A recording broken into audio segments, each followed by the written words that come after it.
All right, mic check 1 2 1 2. Mic check 1 2 1 2. If anyone in the chat can hear me, just push one.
All right, we got confirmation from Richard Victor Dixon. What's going on, bro?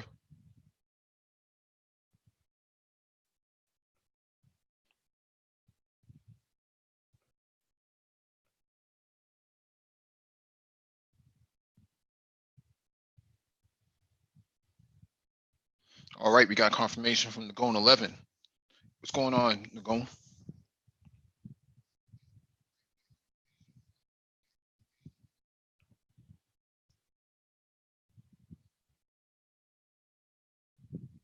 Oh, okay, I see what the problem is.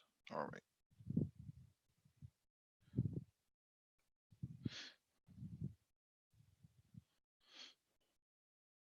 All right, welcome back to the Black Brain Trust.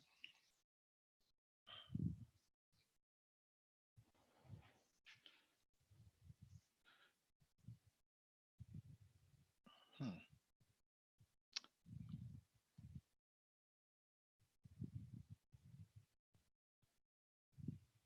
To figure out how I get that working.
All right, can anybody hear me now?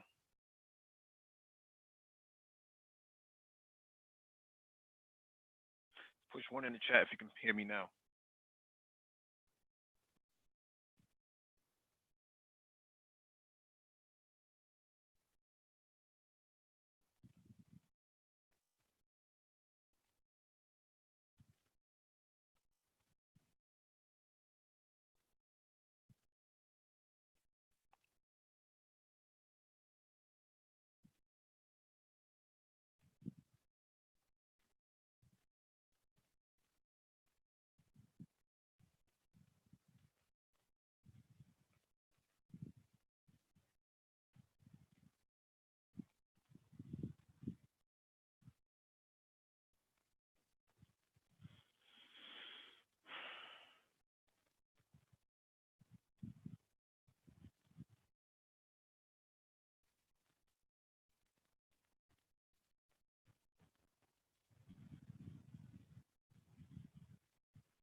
I'm assuming people can't hear me.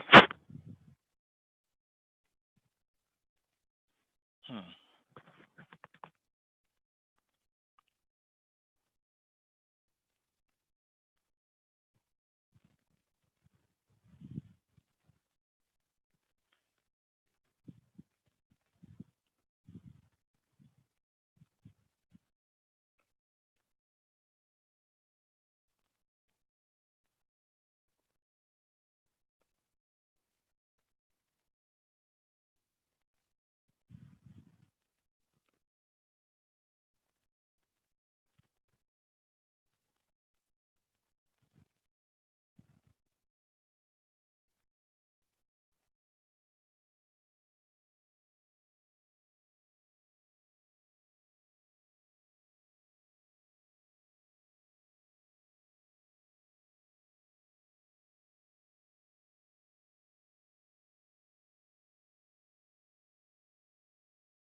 All right, man. Yeah, just definitely having some mic issues. Got this new PC in, and it's butter lathe. Welcome back to the Black Brain Trust. This is episode 321, Black Health Talk. Please hit the like button as you come in. Share the video if possible. Hit the notification bell so you get all the updates from the Black Brain Trust. There is a link in the chat if you want to join the panel. Make sure you raise your hand so we can advance you to the panel. You're not waiting in the background. I'll drop it one more time so you guys can actually get it.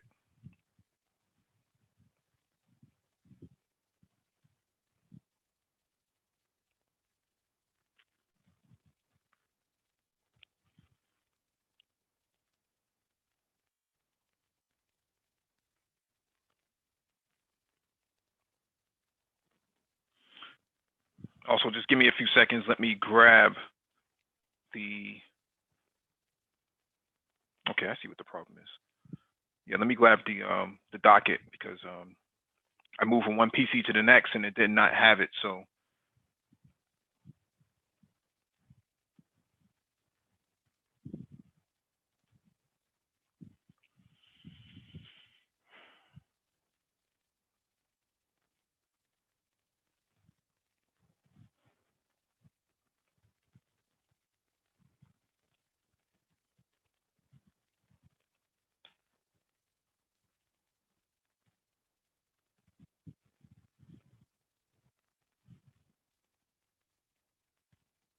What's going on, Super Triz?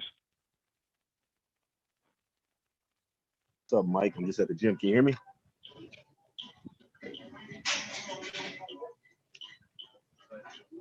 What's up, Mike? Is my voice coming in?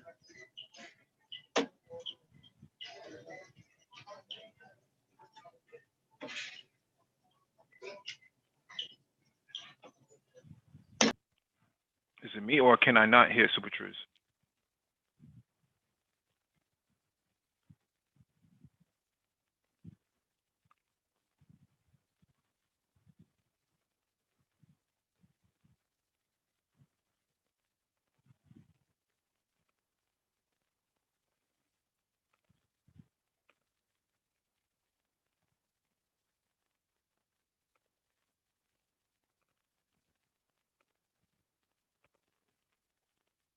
Super Triz, can you hear me?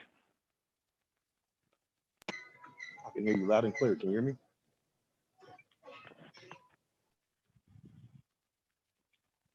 Yeah, I can't hear Super Triz. I don't know what's going on.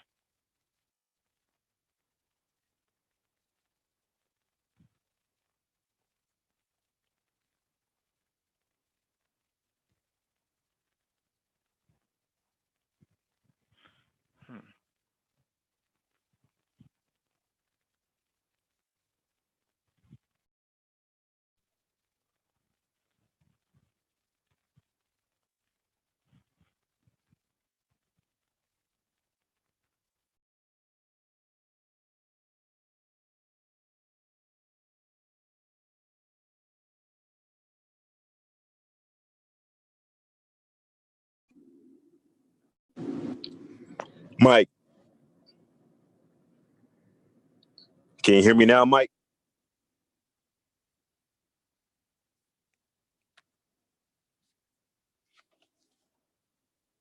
Triz, can you hear me? I can hear you loud and clear. Can you hear me? Yeah, I can hear you now. Okay. Oh man, this is crazy. Might have to Yeah. open up a ticket with help desk or something like that, man. Like yeah, feeling like a novice right now. What's going on, fam? I'm just leaving the gym, man. This is a wonderful topic, health and fitness, because that's a big part of my life. Yeah. Let me just get this docket together, man. We can just go in and just chop it up, man. There's a link in the chat if you all want to join. I know it's asking for like a username and password or something like that, or your email or something like that.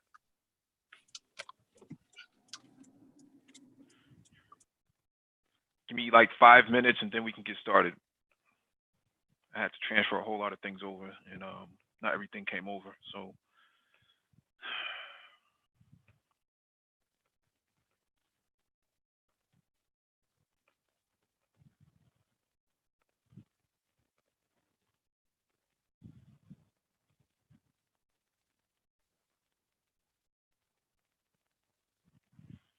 all right, I got it, man. Let's get it cracking, man.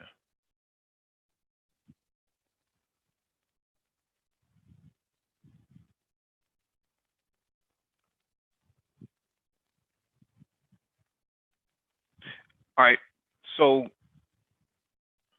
see if Nagone has come on yet or not.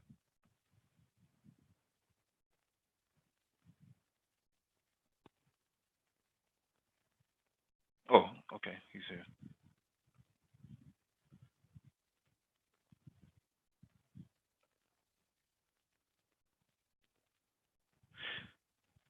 All right, so Black Health Talk, man, cardiovascular and fitness chat, man.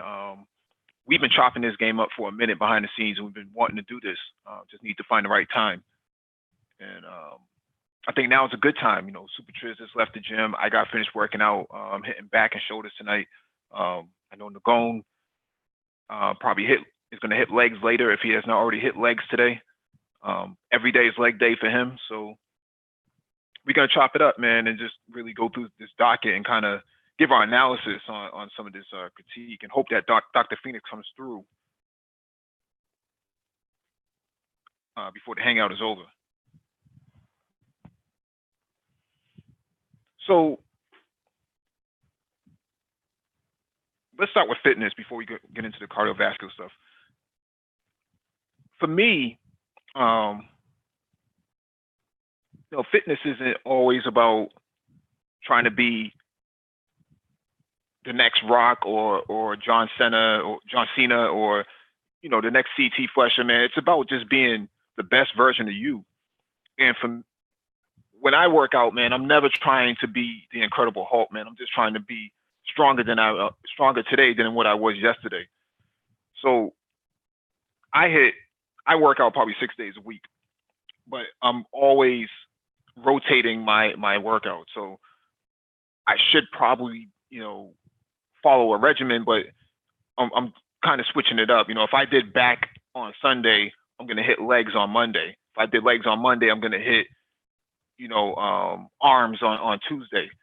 That sort of deal. So I kind of give my certain parts of my body a rest in between those days. So by Wednesday, I'm hitting back and shoulders again, because I had that rest period between Monday and Tuesday, and then Wednesday I pick it back up, and then I'll hit legs again on Thursday. So I have that 72-hour gap, or at least 48 to 72 hours before I even hit that muscle group again.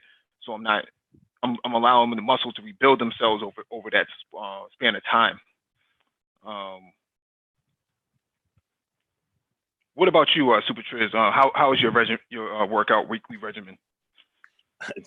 You sound just like me. So today I did back and biceps. Mm-hmm. Yesterday I did chest and triceps, and then the day before that I did legs and shoulders. So I usually do 2 muscle groups a day, and so I'll do a large muscle group with a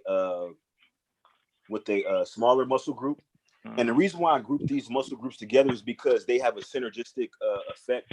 So a lot of back exercises, you have to utilize your biceps as a secondary muscle group. With the chest, a lot of times you use your triceps as a secondary muscle groups. And then when you do like some of your squatting exercises, you have to rest the bar on your shoulders. So your shoulders contract to support that weight. So this is the reason why I do those muscle groups together, because sometimes if I'm in a rush, I'm able to do what's called a compound set, as opposed to most people think of supersets. But a compound set is where, say for instance, you do like a chest exercise, you follow up with an exercise that utilizes either the secondary or tertiary muscle group that you utilize for the previous exercise. So if you're doing chest, then you would do something as a superset that works out your either triceps or your deltoids. So that's the reason why I work out the way I do, because on some days I have to condense my workout because of chronemic constraints, and so that's the reason why I do it that way. But also, it gives me opportunity to again have that break in between muscle group exertion, so it allows time for the actual healing process to occur. And remember, the healing process is most important for not just the muscles, but for the connective tissue as well. The ligaments and tendons have a diminished blood supply in comparison to the actual muscle groups, so they take a lot longer to heal. So if you do repetitive workouts and don't actually rotate the muscle groups, you'll end up with a connective tissue injury, which takes a lot longer to heal, sometimes requiring surgery. So that's why it's important to rotate. Nicole 11, what's going on, bro?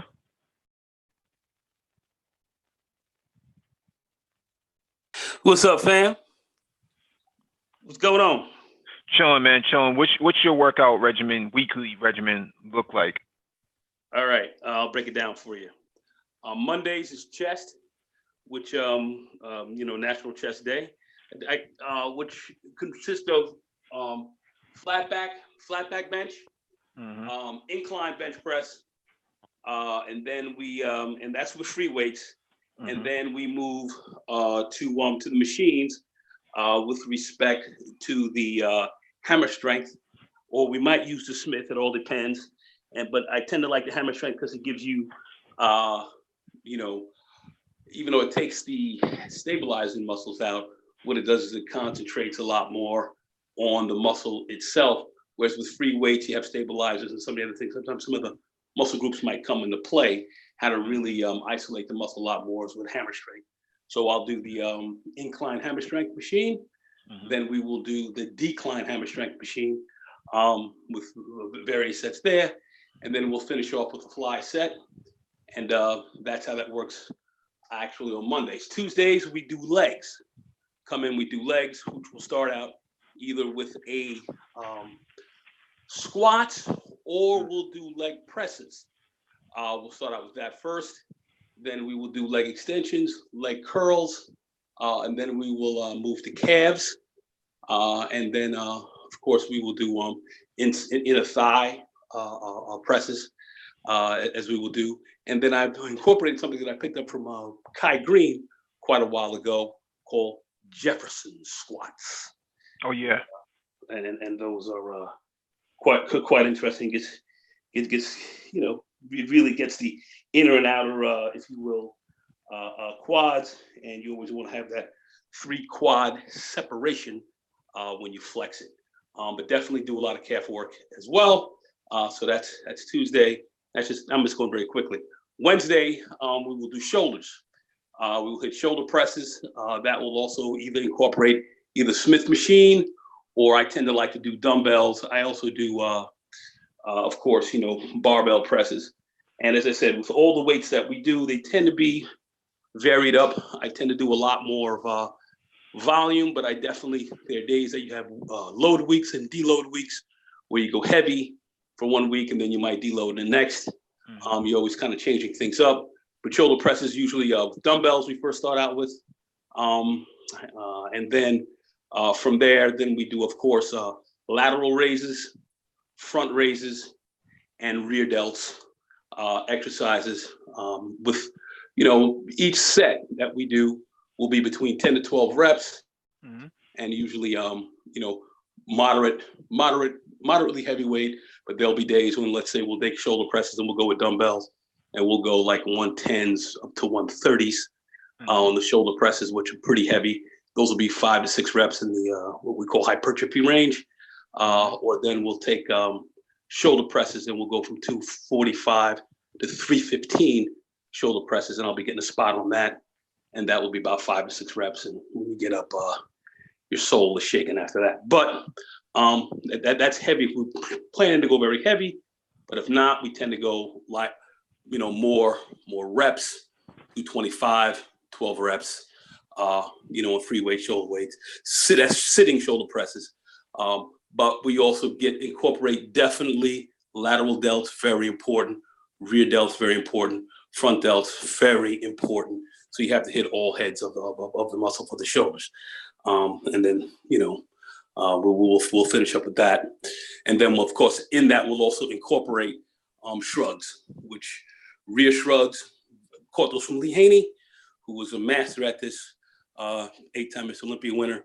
But rear shrugs, definitely hit your traps the best, because your traps actually move from the rear to the front. So to actually pull up from the rear is where it's kind of done. And we'll go fairly heavy with those, either though you don't need to, but we'll go heavy with that. Since those are some of the biggest and the strongest muscles you have in your body, you can do a lot of reps with those as well. So we tend to do 10 to 15 with fairly heavy weights, 3-4 plates, and we're banging out with that. Then we will then move, say, to a Thursday workout, and then that shoulders, which it's kind of a mix, because we'll do abs, all right, abs, and then we'll take time to work the lower back even separately. So even when we're doing back workout, we'll hit the lower back, and we'll do a lot of abs, and we'll do deadlifting work. Okay, but I don't go heavy with the deadlifts anymore because I got hurt doing some rather sick weight, and got hurt. I've been having problems ever since, and that was almost 2 years ago, and I've begged off of that pretty heavily. But it's good to do deadlifts for core work and so forth.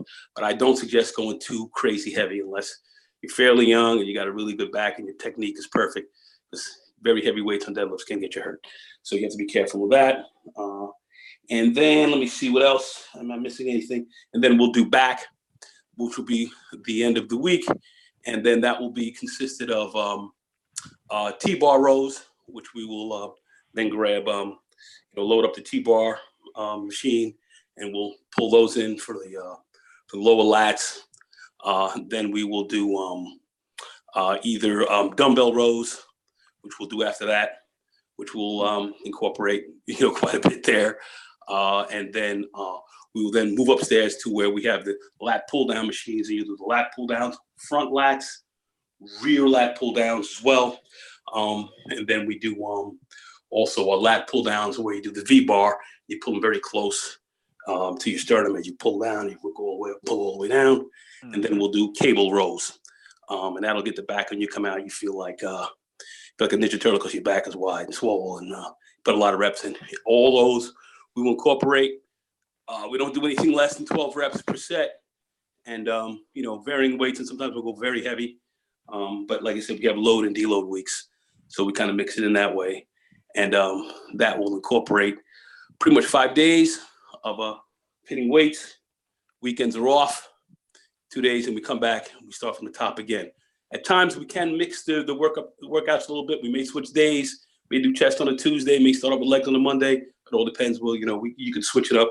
Always good to keep the body guessing, but that tends to be our workouts. Sometimes with moderate weight, a lot of reps, building endurance, where you burn a lot of calories. So what you want to do is you want to burn calories when you sleep, and that is kind of how you tend to do that. And through a lot of reps, through a lot of repetitions, not 3 sets, 12 reps. No, we tend to do 7 to 8 sets, 12 reps a piece. So we're at least trying to get well over 100 reps, 100 repetitions on each set, what we do. So we tend to do a pretty high volume workout. It's more of a bodybuilder type of workout, but it does get you very strong and get you set. And that's what we do. Now, one thing I noticed is that neither myself, Super Triz, or you mentioned cardio. What's your thoughts on cardio, Super Triz? Oh, you asking me about cardio, or you asking Triz? Triz. Oh, okay. Yeah, so as far as cardio is concerned, I actually don't do cardio. I haven't done cardio probably since I was in the military, maybe 2003. Wow. Yeah, I don't do any cardio. Well, I mean, a lot of times what I'll do is I'll do what you call a modified circuit training. So I guess that would be considered cardio. So I'll basically shorten up the actual break periods in between my sets, and I'll do sets back to back. And I'll just go from actual exercise to exercise, minimizing my break periods, and that because basically the cardio portion is just, contrary to popular belief, cardio doesn't necessarily have to include running or jumping jacks or anything like that. The cardio is a sustained elevation in your heart rate, and you want to get it above. You want to get it to 80%, 70 to 80% of your max of full exertion heart rate, and so that would constitute as cardiovascular exercise if you can sustain that for 20 minutes or more. So I do actually, I guess I kind of do cardio, but not the conventional cardio that most people are accustomed to. So I don't do any treadmill work. I don't do any elliptical, no stair step, or none of that ever. Mm-hmm. What about you, Nagone?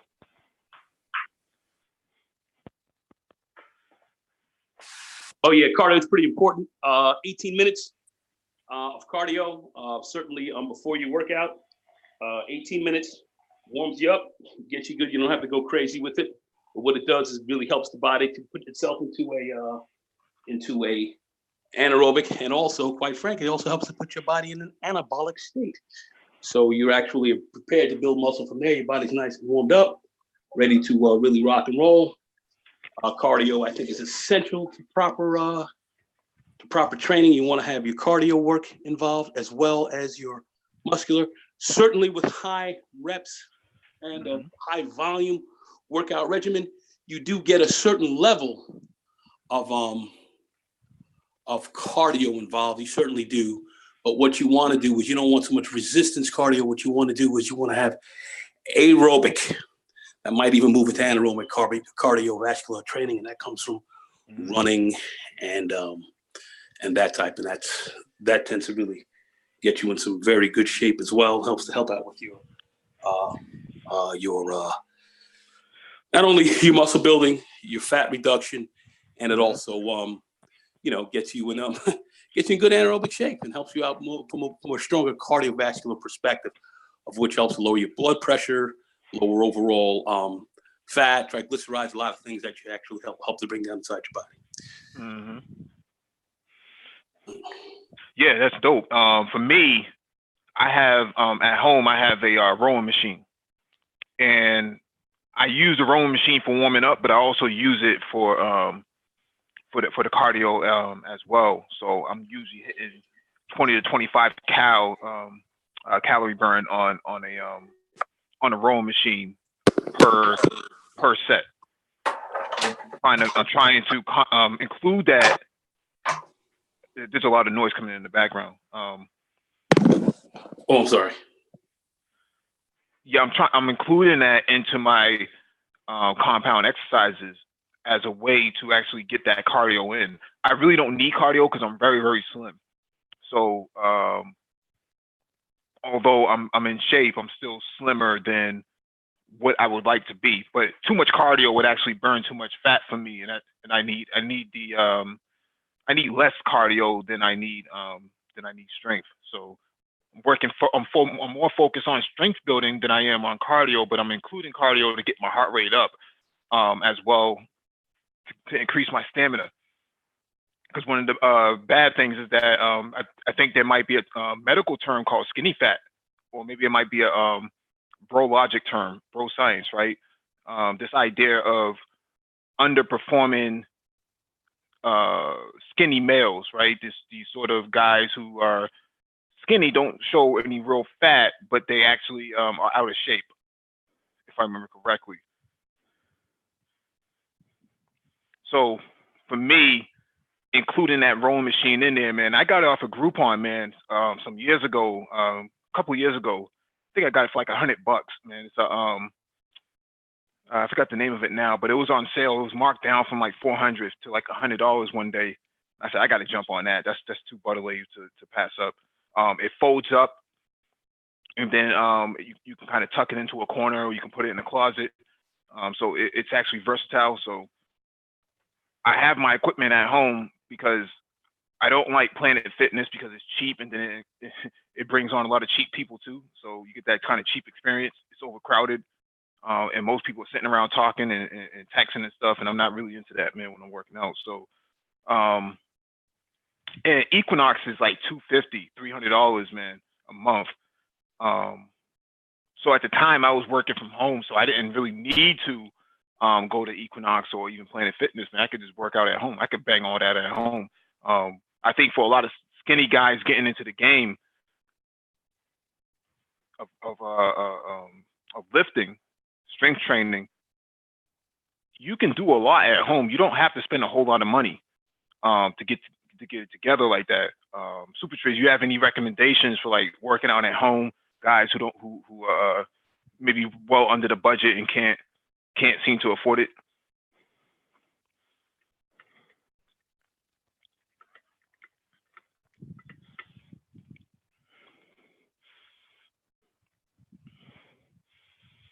All right, we'll go to the Minister of Defense, Paul Bryant. What's going on, bro?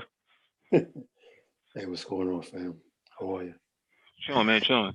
The Minister, what's up, baby? Brother Nicole, what's good, my bro? How are you?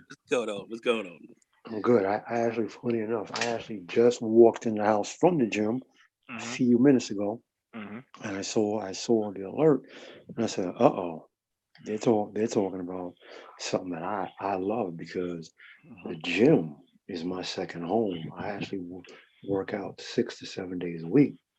So for me personally, I have adopted a very old school workout. So Monday is chest. So I have 2 chest workouts. Every other workout is high volume or power. So on the power day, I start off with pull-ups. I go to the pull-up bar, strict pull-ups, all the way down, all the way up to where my hands are even with my chest. I don't chin, I'm like reach with my chin for the bar. I pull myself up with extra few inches, a strict pull-up, all the way down, release, come up to the hands are even with my chest. 3 sets of those, that's my warm-up, 10 reps. Then, so now this is chest day. On my power day, I go to the flat bench and I start off with a crazy pyramid. So I start off with the 80s, the 90s, and the 100s. 10 reps with the 80-pound dumbbells, put those down. Right into 10 reps with the 90-pound dumbbells, put those down. 10 reps with the 100-pound dumbbells, put those down. I count out as I'm resting a 10-second rest. That's Mm-hmm. it. Pick the 90s back up, Mm-hmm. 10 reps, put those down with the hundreds or rather, the 90s, the 80s. So pyramid, I pyramid up, I pyramid down. But unlike most people, I don't reduce the reps. The reps stay the same. 10, 10, 10, 10, 10. That's Mm-hmm. followed by 10 push-ups. That's one set. So Okay, I just want to say something real quick. What Paul is basically explaining to you is a progressive overload lifting regime. Mm-hmm. And that is exactly how you get big and strong, put a lot of not only mass on, but a lot of endurance, because he's pyramiding every set. That's my view, the ideal way to lift, but that's exactly how he's breaking it down. Go ahead, Paul. That's really good. Go ahead, man.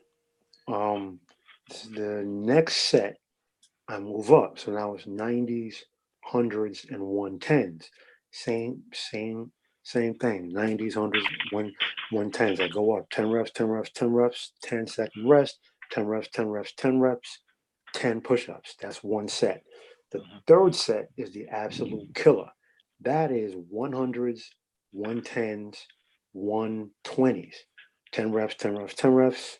Now I need like a 30-second rest, but then I pick back up the 120s, then the 110s, then the 100s, followed by 10 push-ups. That's three sets. So again, this is the power day. Then I'll lift the bench up to incline. So what I'll do here is I'll grab the 80-pound dumbbell, staying relatively heavy, and I won't do regular press. I'll do one arm dumbbell presses. So you hold them both up, and then you're doing 10 reps with the left arm. Then you hold that up, 10 reps with the right arm. That's followed by 10 push-ups. So one set with the 80s, one set with the 90s, one set with the 100s. Then I go over to the decline bench. I load up the bar really light, one plate. It's only 135 pounds. 20 reps followed by 10 push-ups. Then I'll load on 2 quarters. So that's 165, 10 reps followed by 10 push-ups. Then I'll add on 2 plates. So I'm finishing out with 225 pounds, 10 reps followed by 10 push-ups. Then I'll go over to the seated. It's a machine. Nicole knows the machine. You sit down and you push out the two handles, and it works the lower chest. So I'll do 20 reps on the left arm, 20 reps on the right arm. So I'll start off with 1 plate and a quarter. The next set is 1 plate. Well, I say actually the 1 plate and a quarter, 1 plate, a quarter, and a dime. The third set is 2 plates. Each set is followed by push-ups. Then I walk over to the cable crossover machine. I'll do 4 sets, 20 reps, each set followed by 10 push-ups. Then I finish all of that off. I come back to the pull-up bar. I'll do decline push-ups or incline push-ups where your feet are on a bench. Do 10 push-ups. I follow that immediately into as many pull-ups as I can. If it's 5, I do 5. If it's 7, I do 7. If it's 3, I do 3. Whatever. I'm not a Superman. I don't juice. So I'll do 4 sets for that. That's my power day. The volume day for chest is also crazy. On that day, I'll start off with the flat bench again. And I start off with the 50-pound dumbbells and the 70-pound dumbbells. 10 reps with the 70s, followed by 10 reps with the 50s, followed by 10 push-ups. That's one set. So I do 4 sets of those. Each set, the 50s as the lower dumbbells stay the same, but the highs go up. So a 70, 80, 90, 100. Each set followed by 10 push-ups. Then everything else I just told you, The difference is instead of the decline, I'll hit the Smith machine going flat. I can go heavier because it's the Smith machine, followed by the cable crossover for chest. Tuesday is arms. Arms, I start off with the curl machine. 4 sets, 20 reps. Each 20 reps is followed by 10 push-ups. So that's also a pyramid.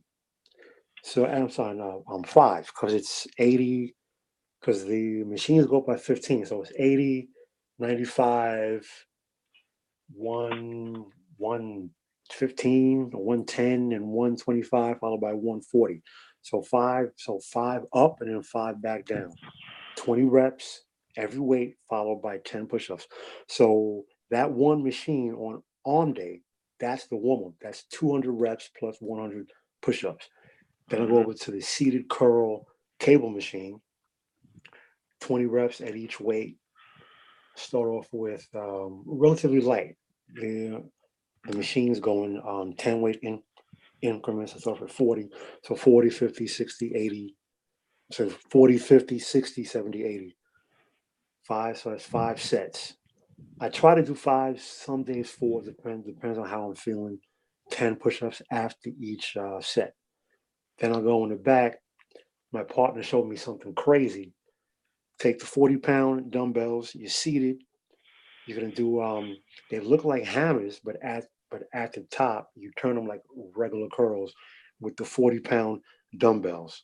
20 reps. It sounds easy, it's an absolute killer. There's no push-ups after any of those sets. So that's arm day, followed by I do the standing curl with the 60-pound bar and the 70-pound bar. Wednesday is back day. Back day is actually my heaviest day. I start off with 4 sets of the strict pull-ups. Then I go over to the Nautilus machine. I start off with 2 plates, 20 reps. I put on 3 plates. I try to hit 20 reps. If I do 15, I'm okay. If I can do more, I'm good. Then I do 3 plates and a quarter, 10 to 15 reps. 3 plates, a quarter plus a dime, 10 to 15 reps, followed by 10 push-ups after each set. Then I do shoulder shrugs. I know some guys do them with dumbbells. Myself, I do them with the bar. So I start off at 225. Then I throw on 2 quarters. I'm sorry, 1 quarter each side. I throw on a quarter, then a quarter on a dime. Then I throw on a third plate. Then I throw on a third plate and a quarter. Then 3 plates and a quarter and a dime is my current max. I used to max out at 405, but I kind of get lazy with the shrugs sometimes, so strength goes up and down a bit.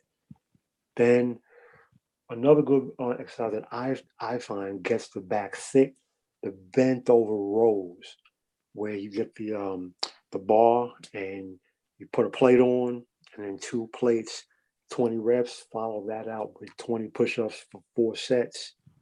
Then seated cable rows, and then 1 arm. Then I end off the back day 1 arm bent over dumbbell rows. So I always go heavy.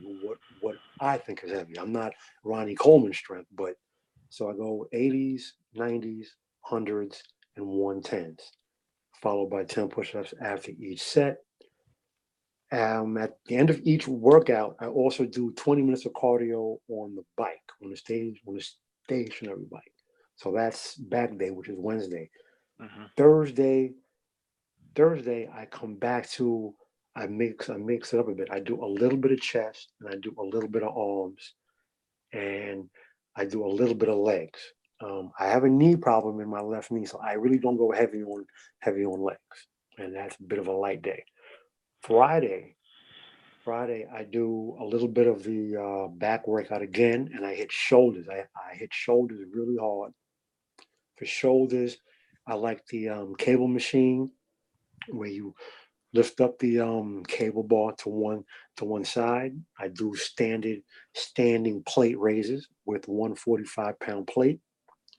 I do the seated machine for shoulders, and I also do bent over rear raises with the dumbbells, and I also do the cable crossover machine where you sit facing the machine and you do the rear flies. So that's shoulder day. Shoulder muscles are small muscles, so I don't do a lot of work or a lot of weight, but I do a lot of reps. Everything's 20 to 25 reps. Saturday, I come back and I actually hit shoulders again. Saturday, I do the push press, the standing push press, and there's a seated machine. It's like a Norless machine where you sit down and you kind of push the handles up, which works the shoulders, and also do some more hammer strength, right? Correct. Yes, thank you. Hammer strength. And I do some more plate raises. Sunday, basically, if I feel like getting out of bed, I'll go hit the gym. That's an easy day. I'll just do pull-ups. That's just strictly pull-ups, nothing but pull-ups. As many as I can, as many sets as I can. Push-ups after each set. If I do 3 in one set, I do 7 the next set, whatever. I don't even count reps. I don't count sets. I just go and go and go and go and go until I'm tired. Usually about an hour, just strictly pull-ups, strict pull-ups. Oh, and I also forget back day. I also do a lot of seated seated lat pull downs with the wide bar. So I'm 6'3". I have long arms, so I put my hands out to the very end of the bar, and I get the very wide bar, and keep my back straight, and I pull the bar to where the bar touches the very top of my chest, and squeeze the lats. That's a great exercise there. Every day is always finished by 20 minutes of cardio on the bike, or summertime months like now, I love to cycle. I'll take out my bike, and I have a 15-mile circuit that I'll do, and I'll just go, come back. That's a 15-mile circuit. So either or is how I get my cardio. So that's my workout. It's crazy. It took me I got it from my workout partner. It took me about a month to get comfortable with that workout because it's a lot of volume and it's a lot of weight, but it really builds up your stamina, and you get big and you get a lot of strength. Because the goal will tell you there's a lot of guys in the gym, they're as big as Schwarzenegger, but my 77-year-old mom has more strength than these guys do. They can lift 500 pounds on the bench for 3 reps, and then they're done. They're freaking doing like 20-pound dumbbell curls.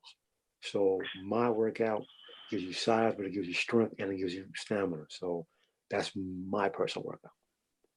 Nagone, what's your idea on guys who can't afford to go to the gym, a top class gym?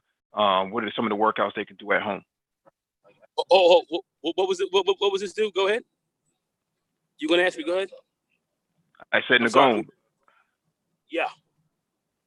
What are some of the yeah? Can you? Yeah, we can hear you. Go ahead. Yeah. So what are some of the workouts some of these cats can do at home that they can't afford to go to the gym and do? Equinox is like $300. Planet Fitness is like $10, but it's all cheap. What are some of the workouts they can do at home to get started, going from skinny to strong? I mean, well, getting strong really at home, you're going to need to really utilize. To get strong, you're going to need resistance weight. In order to get stronger, you got to build bigger muscles. You're going to have to, add more resistance. But if you want to do home workouts, you can easily do a lot of push-ups. You could do a lot of sets of push-ups, a lot of sit-ups, a lot of pull-ups that are not going to require you to buy a lot of equipment. But push-ups, you can do decline push-ups literally from the stairs. Put your feet up on the 3rd rung of the stairs, and then your body's down low, and you can start pushing up that way, which adds a lot more weight. You could do weighted pull-ups as well, where you can actually buy like a belt where that can hold maybe extra weights that you can have at your house, wrap that around your waist and do pull-ups as well. There are a lot of things you can do that can help you to build strength. That's the initial build of strength. But if you really want to get strong, you can go to, I mean, not so much Equinox. Equinox is way overpriced, and he said you have a lot of overpriced gyms, but you got Crunch Fitness and Blink and a few others where they're pretty cheap. If you really want to get more resistance training in, but if you're going to work out at home, doing a lot of push-ups, sets of 20, 25, 5 to 10 sets. You start to push that. That's going to put up good strength on you. And after you start to be able to get through more sets, you're going to get a lot stronger doing push-ups. Those are definitely going to help you. Doing definitely sit-ups. And, even putting like a small dumbbell or something behind your head that you can buy for a few dollars and sitting up and doing a lot more crunches with respect to that is definitely going to help you out. As far as legs are concerned, really running stairs or doing bunny hops up and down stairs. And you can do that at a park or something like that. Or you can even do, depending on where your house is, if you're out front, where you can do it that way as well. So a lot of your mic is breaking up a lot, Nagon. He's breaking up in the car, so I'm sorry if it's breaking up, but I'll see if I can get a better connect. But hopefully you guys heard a little bit of what I said. Hey, what's up, Mike? Yo, what's going on, Duke? I'm actually getting ready for work, so that's the reason why I have to step away for a second. But no, it's cool. It's cool. Yeah, I just want to touch bases on some of the things that you can do if you're on a budget, especially at home. One of the things that I did, one of the things you have to consider is that, what is your living situation? Because if you're living in like the inner city, like now, I'm in Seattle, so you're not getting a whole lot of areas where you have a lot of square footage. Even if you have an apartment, even if you have a house, houses are on small lots. Mm-hmm. So it's not a lot of room for extra stuff. So you got to kind of be creative. But I would recommend, if space is really a big concern, I would get like a Chuck Norris Total Gym. I've actually used the Chuck Norris Total Gym before. One of my friends. Chuck Norris? Yeah, that Total Gym. I never heard of that. Yeah, it's like a Chuck Norris Total Gym, and it uses like your body weight as a resistance, and I think you can add like bands and stuff to it. And it's kind of like an all-in-one, all-inclusive. It's really simplistic, but if you really have space concerns, that's like the best solution for like if you don't have any space to put anything. So you can do like a lot of exercises, all your muscle groups you can kind of hit on that machine. Also, some of the actual band type contraptions, like you can go places and get like bands. Yep. And you can kind of situate bands to like work out different muscle groups. You can even do squats with bands if you want to add some resistance on squats and lunges. So that's the solution as well. Also, if you have a little bit more space, what I recommend, and this is what I did when I was in Houston, look at some of the garage sales, look on Craigslist, and there are people who are literally giving away weights. Yep. Literally. Like all you gotta do is pick it up. And you can have it for free, because a lot of people they get home gym equipment and they end up not using it, and it just sits in their garage or something like that, And so now I knew somebody on my street who got his gym equipment he actually would drive past this guy's garage and he would see it in there, and one day he just pulled over and asked the guy, hey, do you actually use that? And the guy was like, no, and then he bought it from the guy for like $200, and this was like a what you call a 3D Smith machine. Now these 3D Smith machines, they used to be like $2,000, and he got it for like $200. But I mean, he's a little bit bolder than me, just to randomly see somebody and just go up to their garage and ask them. But at any rate, if you're on a budget, I would suggest just getting creative and try to do things that actually don't cost a dime. Like these garage sales and Craigslist, you got a section called free stuff, and then oftentimes even stuff that's for sale, you can haggle down the price, because a lot of times they just want to get rid of it because it's taking up space. They're not using it. So that's what I would recommend. Definitely, you can't go wrong with dumbbells, especially if you get adjustable dumbbells. That's a big space conserver. And you can do so many things with a dumbbell and an adjustable bench. Like a dumbbell and an adjustable bench, you can do your squats, you can do your chest exercise, you can do your curls, you can do rows, and then you can have a simple there's like a simple bar, like a pull-up bar that hooks on your door frame. And now you have a complete, workout, resistance training workout. And then cardio, of course, you can just run around your neighborhood. That's easy. So make sure the police ain't behind you though. Make sure you have on gym clothes, because if you have on street clothes, like some of these cats running around the neighborhood, they're gonna think you stole something. Yeah. If you see the police, warn a brother. Yeah. Well, first of all, you're assuming that they can run because these clowns run around wearing their pants half off their damn ass. Mm-hmm. But, bro, push-ups and pull-ups are absolute king. Funny thing is, if you go to any gym, there are two things you will not see guys doing: push-ups and pull-ups. Those are the two hardest things to do. That's why nobody likes doing them. Guys will lift weights all day. They'll hit every machine. They won't do push-ups and pull-ups, especially pull-ups. So if you are on a budget, or if you feel you can't even afford a gym, I tell everyone, start with push-ups. Try to hit a baseline of 200 push-ups. I said, I can't do 200 push-ups. Start off with sets of 10. Once you can do sets of 10, try to push it up to 20. Once you can hit sets of 20, you can do 200 push-ups. That's a baseline. So if for whatever reason I didn't get a chance to hit the gym that day, I'll put on some music. I'll bang out 200 push-ups, sets of 20s, 20, 20, 20, boom, that's 200 push-ups. So if you really want to work out and you're dedicated, you can go to the park. The park environment doesn't suit me. Myself, I need to be in that environment. I need to be in the gym. I need to be around the weights. That's just me. But there are guys who get excellent results. You can go to the park, pull-ups and push-ups. One of the best things you can do is pull-ups, because they're going to work your arms. They're going to work your biceps, your tries, of course, your lats and your traps. You don't even realize it, and even a little bit of your shoulders. But pull-ups, you do them strict, all right, all the way down, all the way up. Don't, like guys, you see them do like chin-ups. Pull yourself up a few extra inches. Those few extra inches are literally night and day. If you really want that V taper all the way up, pull-ups and push-ups, or you can do the jailhouse workout around the world.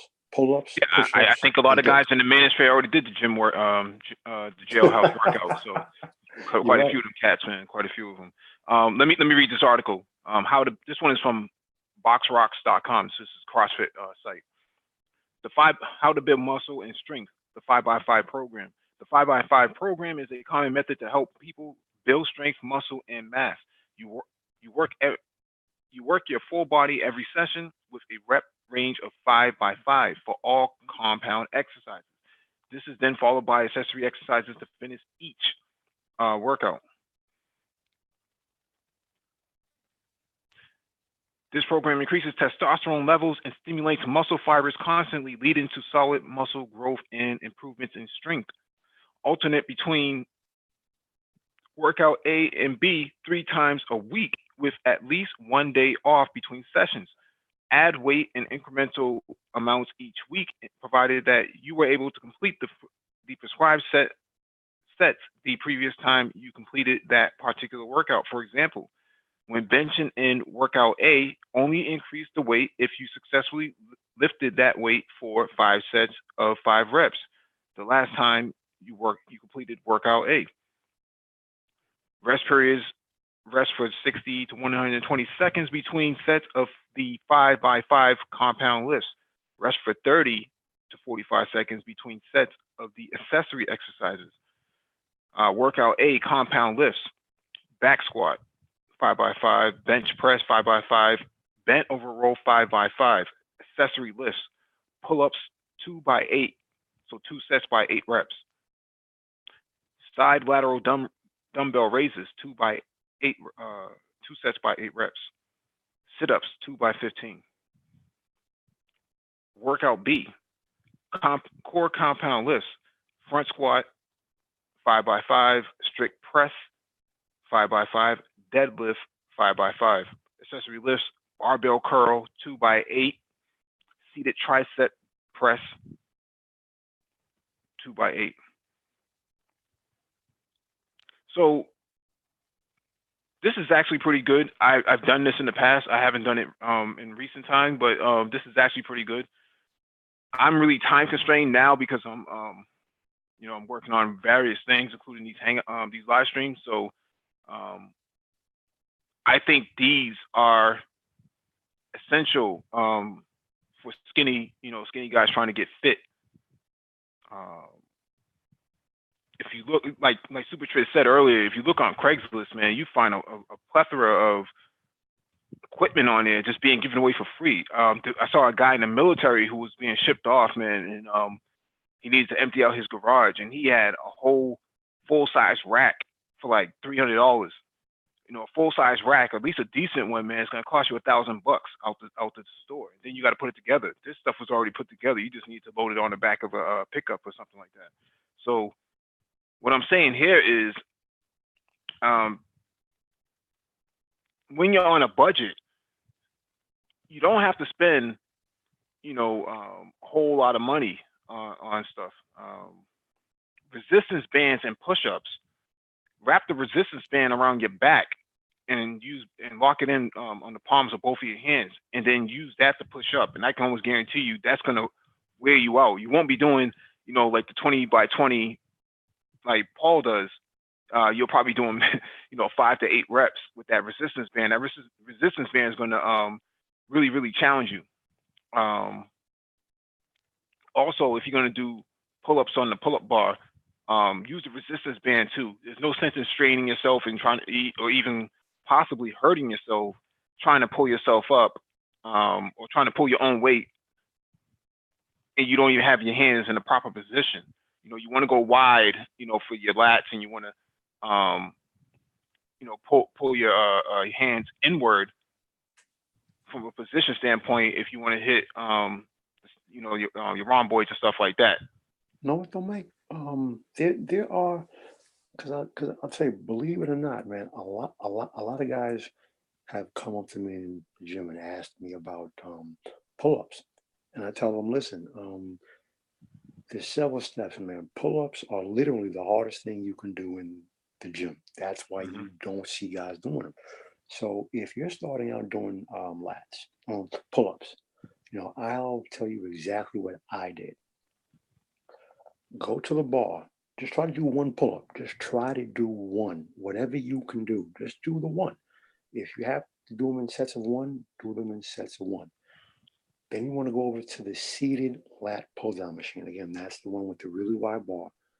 You put your hands comfortable for you, but try to go as wide as you can and get the weight so to where you're working, and do seated lat pull-downs, bent over barbell rows, bent over rows.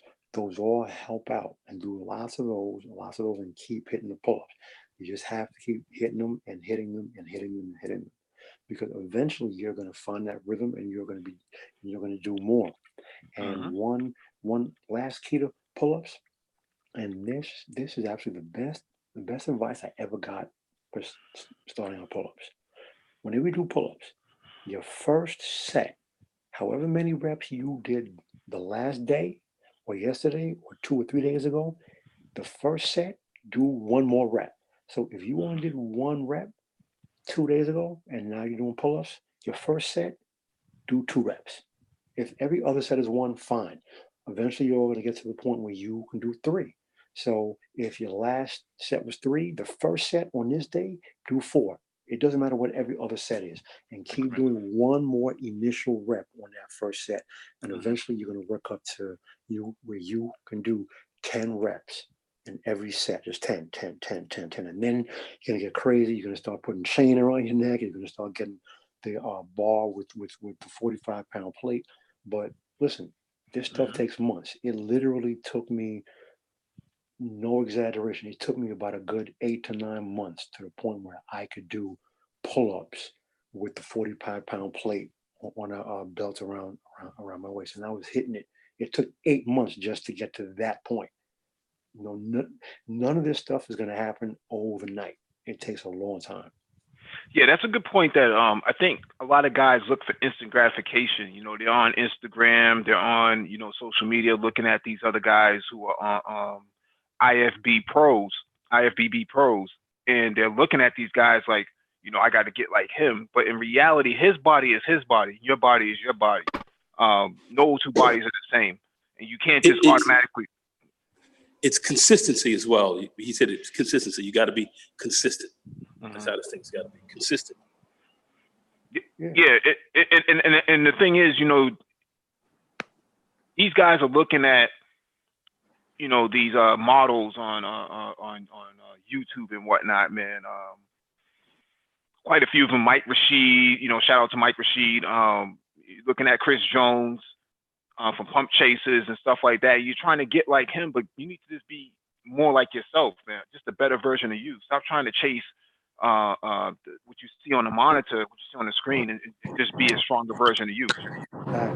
That's a good point, Mike. And I think the problem is that people look at a lot of these fitness people on Instagram. Mm-hmm. And it's crazy because a lot of these guys on Instagram, I actually know some of these guys in person. Mm-hmm. I know one of IFBB Pro. I don't want to mention his name. Mm-hmm. But I used to see him at the gym in Houston, talk to him on multiple occasions. I actually know a couple of professional wrestlers. And what you don't know is that a lot of these guys that you see on the internet, even these guys that are quote unquote natural fitness models, a lot of these guys are using exogenous hormone therapy, steroids. Some of them are using SARM, selective android receptor modulators, things that that you don't really think about as steroids, but they really are exogenous type hormones. They're substances that are not produced endogenously in those quantities by the human body. Some people are actually taking testosterone and things like that, conventional steroid therapy. But so a lot of the bodies. Don't forget insulin. A lot of these guys use insulin. Insulin, human growth hormone, HGH, like The Rock does. They're taking a lot of these things are they're basically just exogenous hormones, and so the results that you see, perhaps some people can achieve them, but most likely you won't unless you're actually doing those things. And not to take anything away from these guys, because in addition to what they're taking, there's a lot of discipline and a lot of sweat equity that goes into looking the way they look. So it's not just like you could just take some steroids and you're gonna look like them. No, these guys are spending hours and hours in the gym. They got their diet right. So there's a lot of things that go into it. So again, like what Mike said at the beginning of the stream, you want to be the best version of you. You can look towards these guys for inspiration, but you don't necessarily have to aspire to look just like them, because 9 times out of 10 you won't. And a lot of times it's genetic components too. Like for genetically, some people never look the same. Like genetically, I'll never be Mike V's height. But I'm 5'8" and I'm 215 pounds, and I didn't even really try to be 215 pounds. It just naturally, that's the kind of weight that I carry around. Yeah, naturally I have. You know what though? You short guys have an advantage, because you short guys, you look at the weights and you freaking get big. I'm 6'3". Do you know how hard it is for me at 6'3" doing strict pull-ups? Mm-hmm. Yeah. I would add on to that and say that to what Super Triz and Paul Bryan is saying. I think for short guys, you scale out, so you get bigger. For us tall guys, 6 feet plus, we tend to be a little bit more lanky or a lot more stringy. I used to play ball, so my body was perfect for ball, but it would never be perfect for, let's say, football. I would get steamrolled in football because of my weight. I played football before, and I got stiff arm. One game, man, that was it for me. I said, I'm done with this, man. Running back, fullback tore me up, man. Put his arm out and just truck right over me. So I was like, yeah, this ain't for me. But you gotta play wide receiver. At my height, I was a wide receiver because I was fast. Yeah. But Yeah. see, also, this whole genetics thing, I have, according to the Mhm, according to the lists of mhm, the three types, I am the quote unquote athletic build. So I have really wide shoulders for my build with a narrow waist with mhm, thick athletic thighs. mhm. So so the V taper looks really nice on me. Plus, I have really wide shoulders with a really narrow waist. But some guys, man, listen, all I can say was this: at my height, it has always been difficult for me putting on size. It takes a lot of reps, a lot of heavy weight, a lot of dedicated consistency before I started to put on strength and size. I would get stronger before I get bigger. And that's another thing. Guys are always looking for instant gratification. If you're consistent and if you're doing your workouts heavy enough, you're going to get stronger before you get bigger. And then once you start to get bigger, then you have to build up that muscle endurance. But consistency is the key. And guys, very few guys are working as hard as they think they are. You can always work harder. Yeah. Let me read this article real quick, and then we'll get to David Smith's question. All right, this one is from CNN.com. Which drink is best for hydration? Hint, it isn't water. When you're thirsty and in need of a drink, which beverages are best keeping you hydrated? Sure, you can always reach for a glass of water, but plain H2O isn't the most hydrating beverage around. According to a study from Scotland's St. Andrews University that compared the hydration responses of several different drinks. The researchers found that while water, both still and sparkling, does a pretty good job of quickly hydrating the body, beverages with a little bit of sugar, fat, or protein do an even better job of keeping us hydrated for longer. The reason has to do with how our bodies respond to beverages. According to Ronald um, Maghan, a professor at St. Andrews School of Medicine, and the studies offer, one factor is the volume of a given drink. The more you drink, the faster the drink empties from your stomach and gets absorbed into your bloodstream, where it can dilute the body's fluids and hydrate you. The other factor affecting how well a beverage hydrates relates to a drink's nutrient composition. For example, milk was found to be even more hydrating than plain water because it contains the sugar, lactose, some protein, and some fat, all of which helps to absorb the emptying of fluid from the stomach and keep hydration happening over a longer period of time. Milk also has sodium, which acts like a sponge and holds onto water in the body and results in less urine produced. I didn't know that. The same can be said for oral rehydration solutions that are used to treat diarrhea. Those contain small amounts of sugar as well as sodium and potassium, which can also help promote water retention in the body. The study tells us how much we already knew. Electrolytes, like sodium and potassium, contribute to better hydration, while calories in beverages result in slower gastric emptying and therefore slower release of urination, said Melissa Mujamna, a registered dietitian, personal trainer, and spokeswoman for the Academy of Nutrition and Dietetics, who was not involved in the study.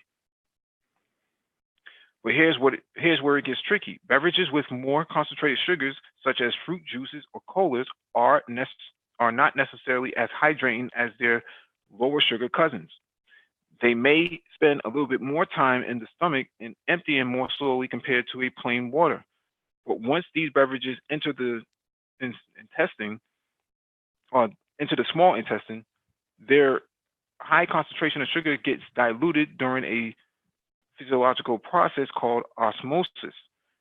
This process is, in effect, pulls water from the body into the small intestine to dilute the sugars these beverage these beverages contain. And technically, anything inside the intestine is outside your body.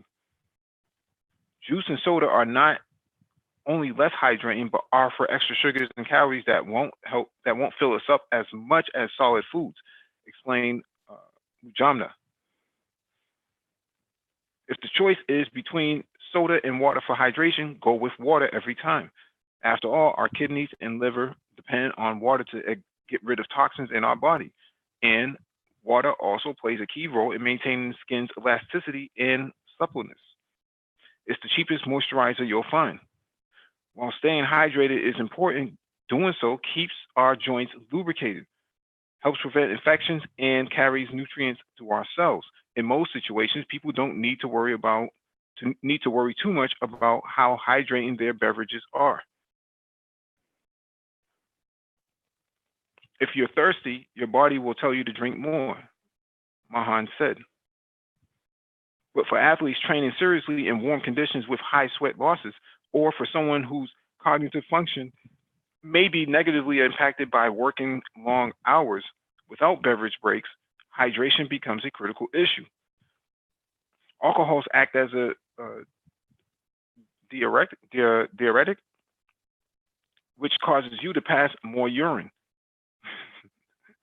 drinking all that natty ice. So when it comes to alcoholic beverages, hydration will depend on a beverage's total volume. Beer would result in less water loss than whiskey because you are ingesting more fluid with beer, Mahan said. Strong alcoholic drinks will dehydrate, dilute alcoholic drinks will not. When it comes to coffee, how well your Java hydrates you will depend on how much caffeine you consume. A regular coffee with about 80 milligrams of caffeine, roughly what you would find in 12 ounces of Folgers house blend, would be pretty much as hydrating as water, according to Mahan's research. Consuming more than 300 grams of caffeine, or about 2 to 4 cups of coffee, could cause you to lose excess fluid, as the caffeine causes a mild, short-term diuretic effect. This is more likely to happen to someone who doesn't typically consume caffeine, and it could be offset by adding a tablespoon or 2 of milk to your cup of joe. So, you working out, okay, fine, but I don't think that water is going to help you, according to this article. So, I personally use Transparent Labs BCAAs. So it's a powder form, but I put it in my water. Let me share my screen again. I do not work for this company, nor am I endorsing it. I am just showing you what I use. That wasn't what I saw on your license plate holder this morning, Mike. But Eric Holder or license plate holder?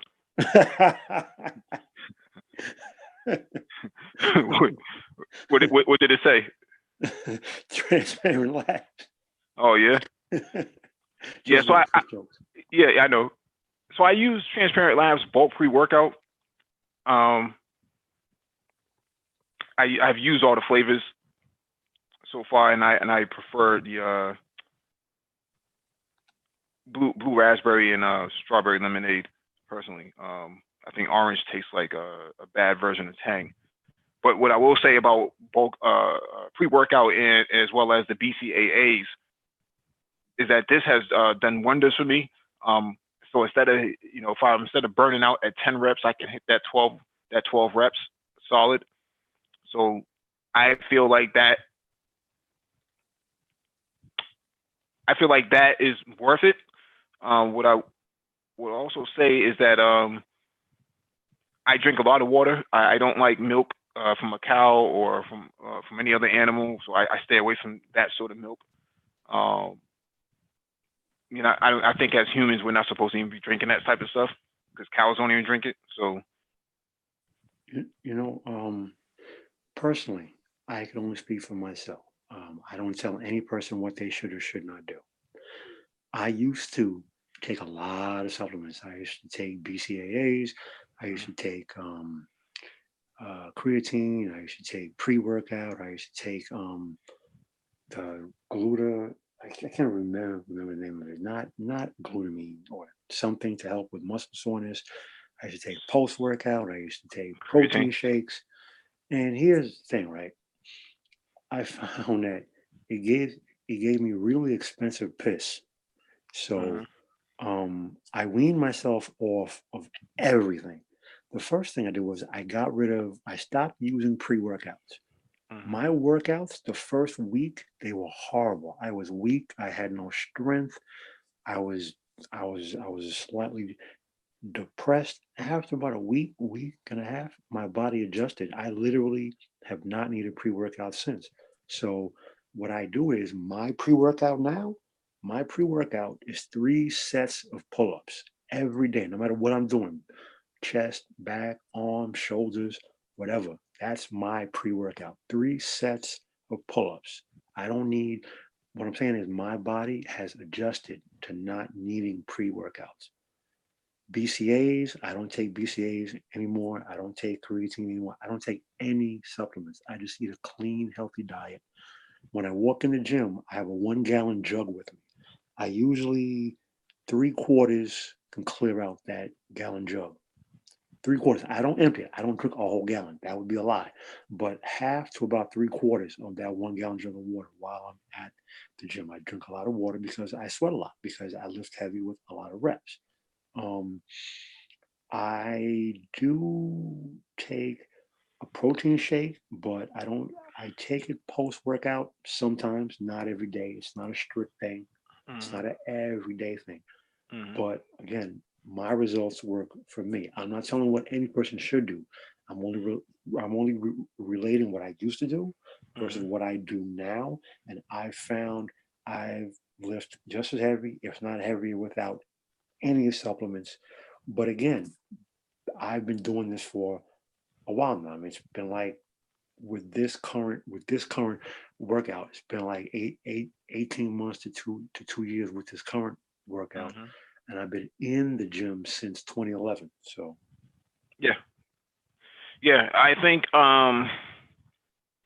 it depends on your body and what your goal is or what the application is, right? So Mhm. if you're into like CrossFit and stuff like that, that sort of high endurance, especially in the competition phase, yeah, those supplements are gonna kick in at some point.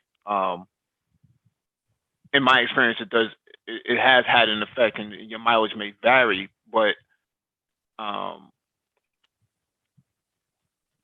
let me get to the next article because I think the next article actually touches on this. But what's this?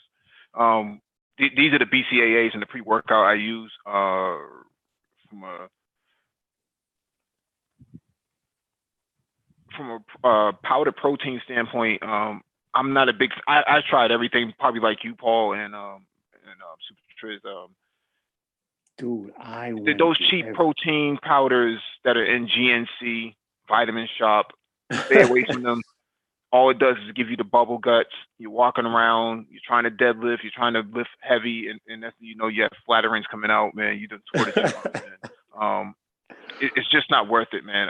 Especially I see these skinny guys, man. They just randomly throw in 2, 3, 4 scoops of this powder, this mass gainer, whatever brand product they have, this big dog bag of or a big Dude, bucket. the only thing mass gainer will do is mass gainer after about 3 weeks will make you fat. And I speak from experience. Mass gainer will put fat on you.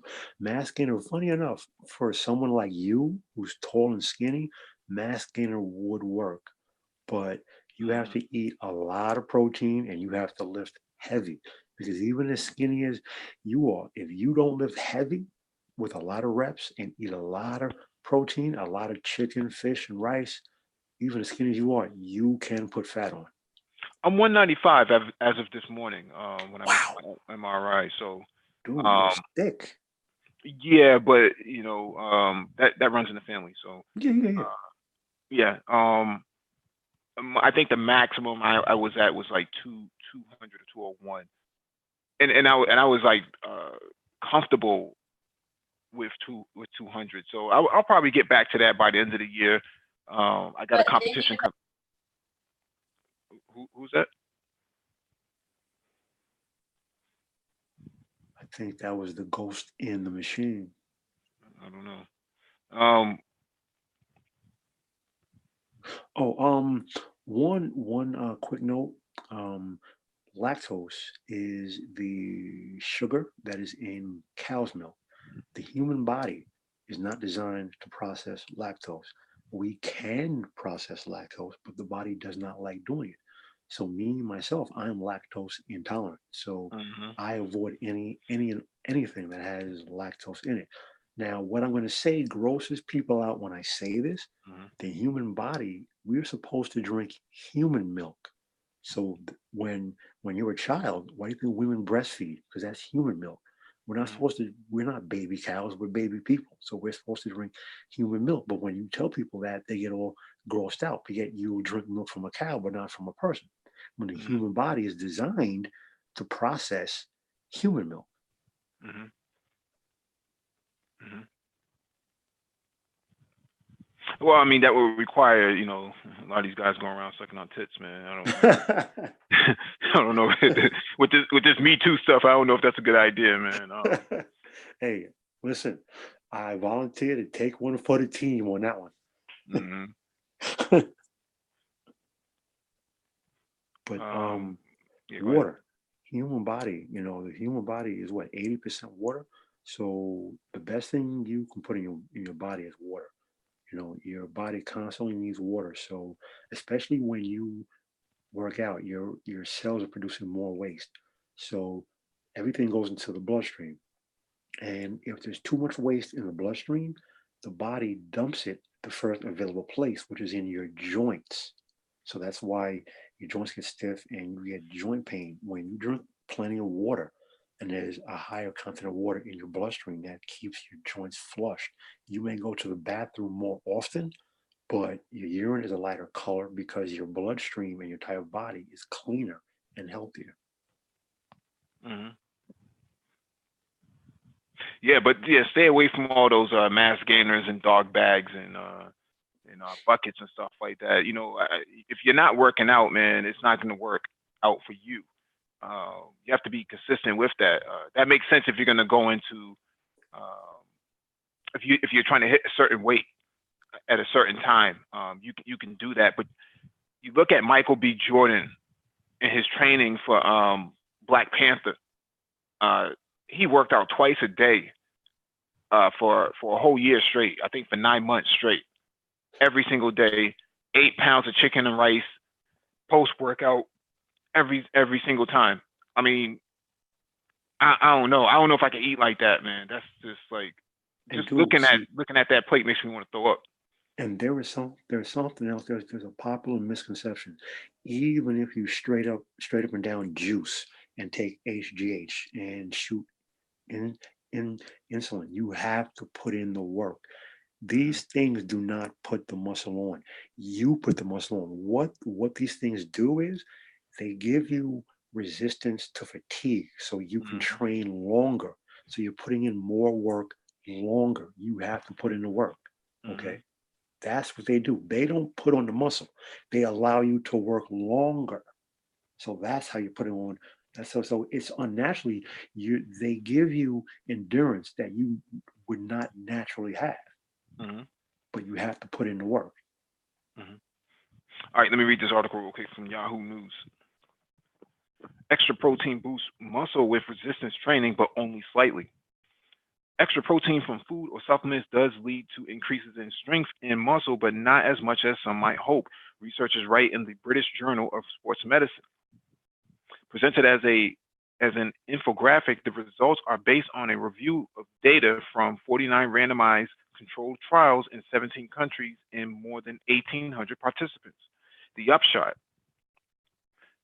supplementing protein while doing resistance training can increase strength by about 9% and add about 1 pound of muscle.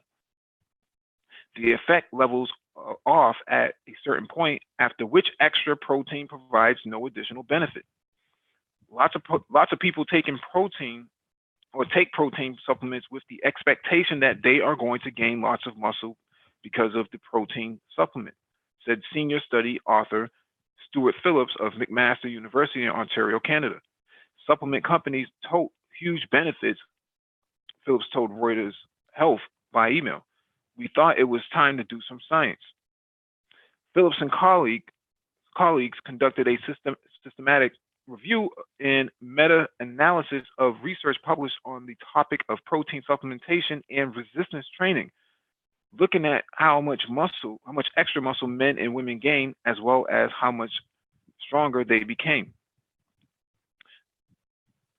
The studies had to be at least 6 weeks long, include resistance training at least twice a week, and one group had to be given a protein supplement that didn't have other muscle building ingredients such as creatine or testosterone enhancing compounds. 10 of the studies involved people who were experienced in resistance training, and 14 studies had exclusively female participants. The team found that protein supplementation led to an increase in muscle, but not much. In addition, protein supplements were more effective in people who were already lifting weights and less effective in people over age 60. The analysis didn't find any differences between types of protein supplements or distinction between getting protein from food or from supplements. That's interesting.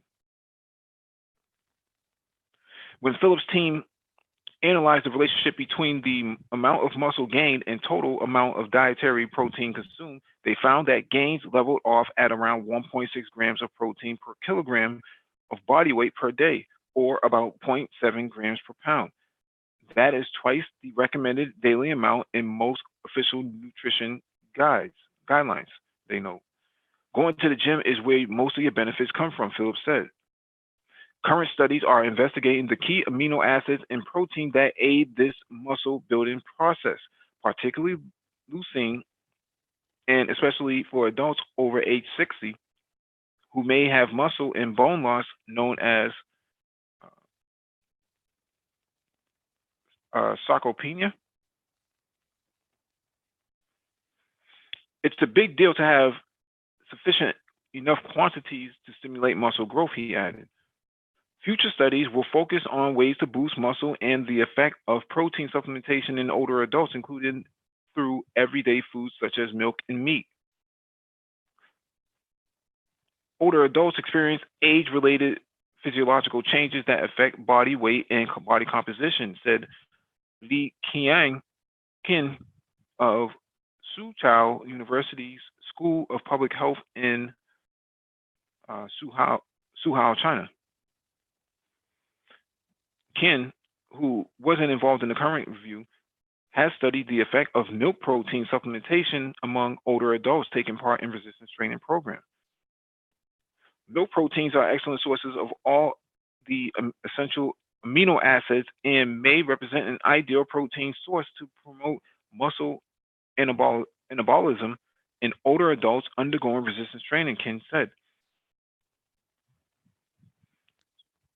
So, 9% growth is what they're seeing in I guess as at the high end.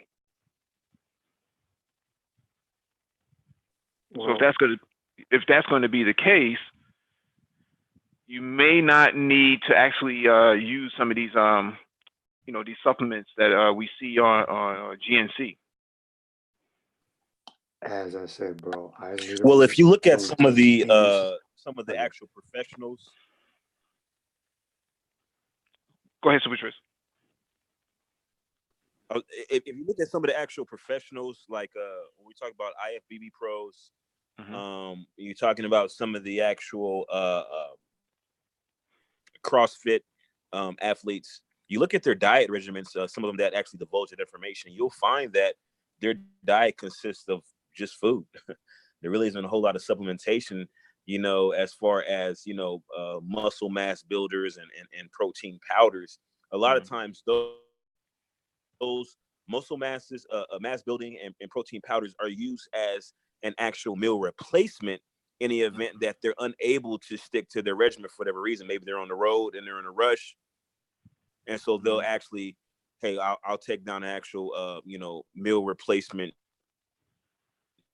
drink as a muscle mass builder or protein powder. And that will suffice in lieu of not being able to make an actual meal or not having enough time to meal prep for, extended period of time. So, I think that a lot of times the actual the protein powders and muscle mass builders, when you look at the actual thing, that you'll find that they sometimes they're in such high concentrations that your body will just store them as fat. Mm-hmm. And then also with the protein, especially when you're talking about straight whey protein, 100% whey protein powder, very, very harsh on the kidneys, because protein is excreted by the kidneys, excess protein. So what your body doesn't use, your body will try to excrete through the kidneys and urine, and that's very taxing on the kidneys. And as you know, most people don't realize, a lot of these bodybuilders, professional bodybuilders, I've actually taken care of some of them here in Seattle, ex-bodybuilders. They're in the hospital for various things. Among them is kidney problems. A lot of times that excessive protein intake, combined with high blood pressure related to exogenous testosterone, you know, you're doing a lot of damage. A lot of these guys are putting it all on the line. And Can they you end up repeat paying for that, it in the please, long run, bro? because when you talk about your kidneys, the functional unit of a kidney is called a nephron, right? And so these nephrons are composed of irreplaceable cells. So you have a set number of nephrons, and then as you age, a natural process of aging, you lose functional capacity of the kidneys. That's just natural aging. That's if you do everything right. When you're like 70 years old, 80 years old, and you look at your actual kidney function, it will be 20, 30, 40% less than somebody who's younger. And that's if you do everything right. Now, imagine if you're taking exogenous hormones, further taxing your kidneys. This is the reason why some of these guys end up on dialysis, or they're peritoneal or hemodialysis, or they're just, have chronic kidney issues later on in life. So, essentially what I'm saying is that a lot of these protein powders and supplements, people look at them as a shortcut. And when you're talking about fitness, there are no shortcuts. You have to put in the sweat equity. It's going to take time. And it's going to take patience. Like for me, I've been working out probably since 2007, consistently. 2007, and I work out anywhere between 5 to sometimes 7 days in a week. And I don't look anything like a bodybuilder. Well, I'm not taking anything exogenous, and obviously my diet could probably be better, but I mean it's a long, slow, and arduous process. But at the end of the day, I know that when I go to the doctor and I get my lab work drawn, I get my blood pressure taken, I'm A-okay. Yep. Paul Brian, you were gonna say something? Are you guys familiar with Game of Thrones? Do you know the Mountain? Half-Thor Bjornsson, the strongest man in the world. Of course. So the dude, he literally eats 7 to 9 times per day. And if you see his plates, just one of his plates, I look at this place like, God, how do you eat that much food? And he says, at 6'9", 400 plus pounds of mostly muscle, he has to eat that much food just to maintain his size. Because one of the things that I learned as I moved away from taking all these damn supplements, the best supplement you can put in your body is food. And as you begin to put on muscle, what keeps on the muscle is food, because the body doesn't like to have more muscle on it than what you need. So as you put on more muscle, the body's always trying to, I wouldn't say get rid of it, but it's difficult to maintain it. So that's why they say the more muscle you put on, that muscle burns fat, because the body always has to feed it all the time. So in order to maintain it, you have to eat, because the body is basically an engine that never shuts off. So when there's no fuel in your stomach, the most easily processed food actually is muscle. So the body wants to, oh, listen, there's nothing in the stomach. There's this excess muscle just sitting there. Let me eat that. So the best thing you can definitely put in your body is not supplements, it's food. and consistency. You have to eat clean. And personally, I eat smaller meals. I generally eat like about every 2 to 3 hours, but I specifically bought little small plates. So I eat smaller meals, and so I don't overeat. And I literally, I don't take any supplements, no pre-workouts, nothing. I may take, if I'm feeling it, I might get a protein shake, maybe like once a week. Food is your supplements. Twice a week. Yeah, that's it, man. Food is your supplements. No supplements, bro. I don't take any of it. No pre-workouts, no BCAAs, no glutamines, no creatine, nothing. None of it. I just eat and drink water. One to 1.5 gallons of water every day, and food, rice. How many pounds of oxtail? Funny enough, bro. Honestly, yo, I don't like oxtail. You're not a true Caribbean boy then. I don't like oxtail. Hey. Below the plantain and my dry food, cassava. Hey, Mike, you got to dumpling. comment in the chat. Nate is asking any comments from the panel on TRT, and TRT is testosterone replacement therapy. So,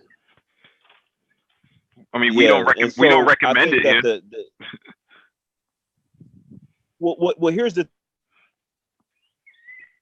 thing, and we're evaluating ourselves. Is Emil's Super Triz mic breaking up? Yeah, Triz. In and out. Can you hear me now? Can you hear me now? Yes, we can hear you now. Okay, so a lot of times you'll hear from your practitioner, whether it be a nurse practitioner, PA, or doctor, and they'll come back with your lab results, and they'll say, "Oh, your labs are normal. Your labs are within normal limits or within defined parameters." And a lot of times people take that as face value without really divulging further. But when you start looking further, then you actually say, well, as you age, you'll notice that your testosterone levels decline. And even though your testosterone levels are normal for your age, they're less than what they were when you were, say, 20 or 30. Yeah, we lost Super Triz. For some people, therapy comes in. Can you hear me now? You're going in and out, Super Triz. I think you might be in a closed space at your location. Let me log back in. Let me log out and log back in. No, that's fine. But yeah, TRT, man. To each his own. I would never recommend it because I'm not a doctor, but some people benefit from TRT. There's also people who have end up with long-term issues in the end for TRT. Can I speak to something really quick, Mike? Because HGH, which is human growth hormone. See, the thing is this, right? The body produces HGH up to a certain point. Once you're a fully grown adult, the body produces like very small amounts of it.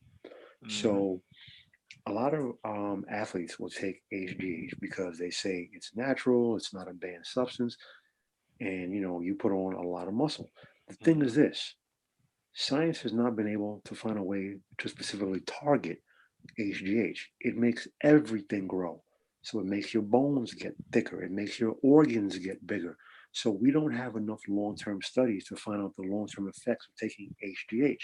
So what they are seeing is doctors are seeing professional athletes and professional bodybuilders who are on the early adoption of taking HGH. They have larger organs. So they're watching them because they don't know if there will be any negative long-term impacts of having larger organs in your larger body. So, I specifically made mention of one person. I won't do it again, but if you look at someone who's in the media or in movies or in sports, look at them 10 years ago and look at them now. From 30 to 40, your skull doesn't get wider. That doesn't happen unless you're on HGH. That is a clear sign, whether you're male or female. Your bone structure as you age it stays the same until you get old, and then it may decrease, but it doesn't get wider. They don't get thicker. That's a clear sign of HGH. But that also increases the size of your organs. So to each his own. Personally, as I said, I eat food and water, clean food, and I don't eat red meat. In 2012, no, 2011, I drastically reduced my intake of red meat and sugar. I completely weaned myself off of soda and sweet drinks. Literally, the only thing to drink in my house is water. If there's anything other than water, it's because my daughter asked me to buy it for her, but I don't drink it. And in 2017, I completely stopped eating any and all red meat. I have lost zero size, pack on muscle, endurance, stamina, everything. Personally, I don't feel you need it. It stays in your gut, and then you have to force it out through a colon cleanse. But again, that's me. I don't tell any person what they should or should not do. I only tell you what I do and the benefits of what I do. Yeah. Yeah, unless you're going to be a professional athlete or something like that, I don't see why you would need any of this stuff, man. You get as big as what your body is going to tolerate naturally. Anything additional is going to have some form of impact, like Paul Bryan is saying. The size of your head and the shrinking of your testicles and things of that nature. And your joints, man. A lot of Hey, I just want to say this. I'm in the gym right now. I'm hitting back. We're getting live up in here, but I just want to say, as far as steroids are concerned, they're gonna do a lot of damage. Had a good friend, chick by the name of Manita. My workout partner can say right here. Hey, Pat, tell me about Manita, how she died from drugs. Hello? Yeah, just to say what's up. Say what's up, fams. Hello? Yeah, they're here. Tell them how this woman died. Hello? Yeah, what's going on, bro? Hey, how are you? Chilling. What Too much steroids. So I've seen about, I'm just going to make it quick and simple. I've seen about 4 people die here. And one of them was a woman and 3 of them was men. I seen a woman, like literally, look like an action figure. It looked like an action figure like 2 days ago. And then the following day in a deathbed in the hospital, looking like shit. That's what steroids is bullshit. Yeah. Like Rich Piana. Like Rich Piana ended up that way. Ended up going out that way. Okay, in my gym, the gym I'm in, exactly. It's about steroids. Yeah, now I'm 280.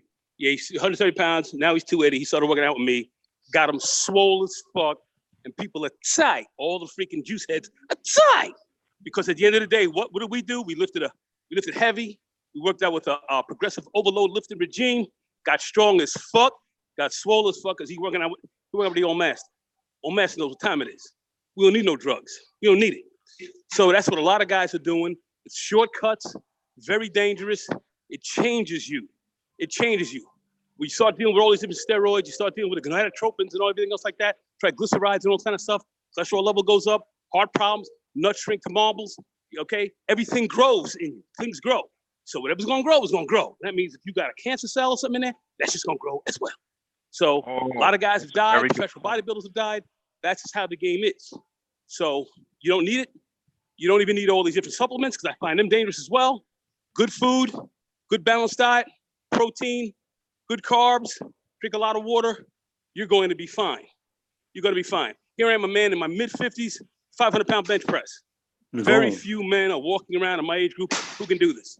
I'm at the top 0.01% of what exists. Hey, Pat, what was my maximum bench press that you spotted me? What was my maximum bench? 500 pounds. He was there. Verified. So I'm just saying you could be strong as fuck and keep moving around. 350 pounds off my head, bang your ass. I'm an old dude, but I'm still Captain America. And at the end of the day, it's because of how we train, we work out, how we eat, and we don't need all that fake shit. And that's about me. I'm in the gym right now, getting swole. And that's where we're at. That's where we're at in this business. So all that other crap you don't need. You don't need these whack supplements. They're too dangerous. That's it. Nagone. Yeah. Do you know, well, let me back up. I'm sure you can speak about Lee Haney. Lee Haney is about the only old school bodybuilder who's older, who I think is in your age range. He still looks fit. He's close to workout shape, and he doesn't have back and joint pain. All these guys have joint pain. They got back problems. They got health problems. Lee Haney doesn't, and Lee Haney's thing Well, Lee Haney used it. He had a technique called stimulate, don't annihilate. A lot of these guys, when they're on the steroids, they lifted crazy heavy. They did a lot of ridiculous shit, tore up their freaking tendons, did a lot of damage. Lee Haney, even though he was on the juice, I know what his stack was, but he wasn't as heavy. The stack wasn't as heavy as these newfangled guys. But at the end of the day, Lee Haney was an expert at what he did, and he played for long-term survival. That's why he looks the way he looks now. A lot of these other guys, they didn't care. That's why they have all the problems. Unless some of these guys in the ground, the maggots crawling through their asses. That's what happens. It's a dangerous game that a lot of guys play. You don't need the drugs. And that's why I'm in a gym. I'm in a gym that uses a lot of drugs. A lot of guys in here use it. This is a bodybuilding competition gym. A lot of guys are in here, and they are on massive drugs. And I'm telling you, a lot of these guys ain't gonna live to 50. Go ahead. No, I was just gonna say I have to take a man at his word, man. I can't always assume that a guy who's lean, who's ripped, is on gear. I can't. No. Absolutely not. Okay, absolutely not. There are a lot of guys. My boy Pat. They can tell you right now. Pat, come here a second. Pat. Yo. How many guys think you want the juice? How many guys think you want the juice right now? Everybody that I talk to literally say, dude, what are you on? They don't tell me I'm on they don't say, hey, listen, are you on the juice? They say, well, what are you taking to get that big? That's what they think he on the gear. Because when I got him, he was 188 pounds. Now he's 280. He's damn near gained 100 pounds in 5 years, and people wondering what kind of gear is he on. Only gear this motherfucker's on is hitting them heavy ass gears of fucking war in the gym with that heavy ass weight, working with motherfucking the gone, and we going like ham. We going ham out. These dudes out here, a lot of guys don't like me. Why? I'm 50-something years old, and I'm stronger than anybody up in here. They tied. Why is that? Because am I Captain America? Yeah, I'm Captain America for sure. But then at the end of the day, I'm training right. I'm doing the right things. So I'm definitely going to be of the strongest cats walking around in this country because that's how I train. No drugs. Don't need it. Right. Never needed them. But these guys believe in drugs. They're on stages, walking around. But you see some brothers that are in here cut, lean, looking beautiful. No drugs.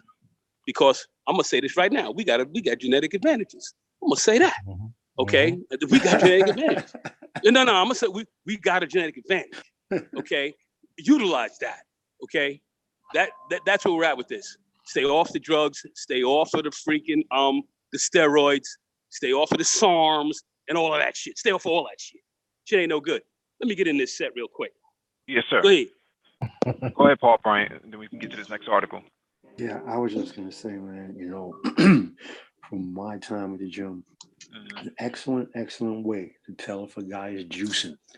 Look at the way he lifts. All right.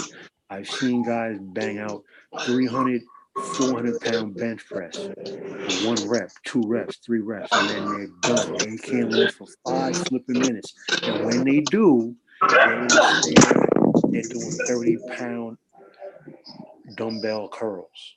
Okay, no kind of muscle endurance. They're a hit it and quit.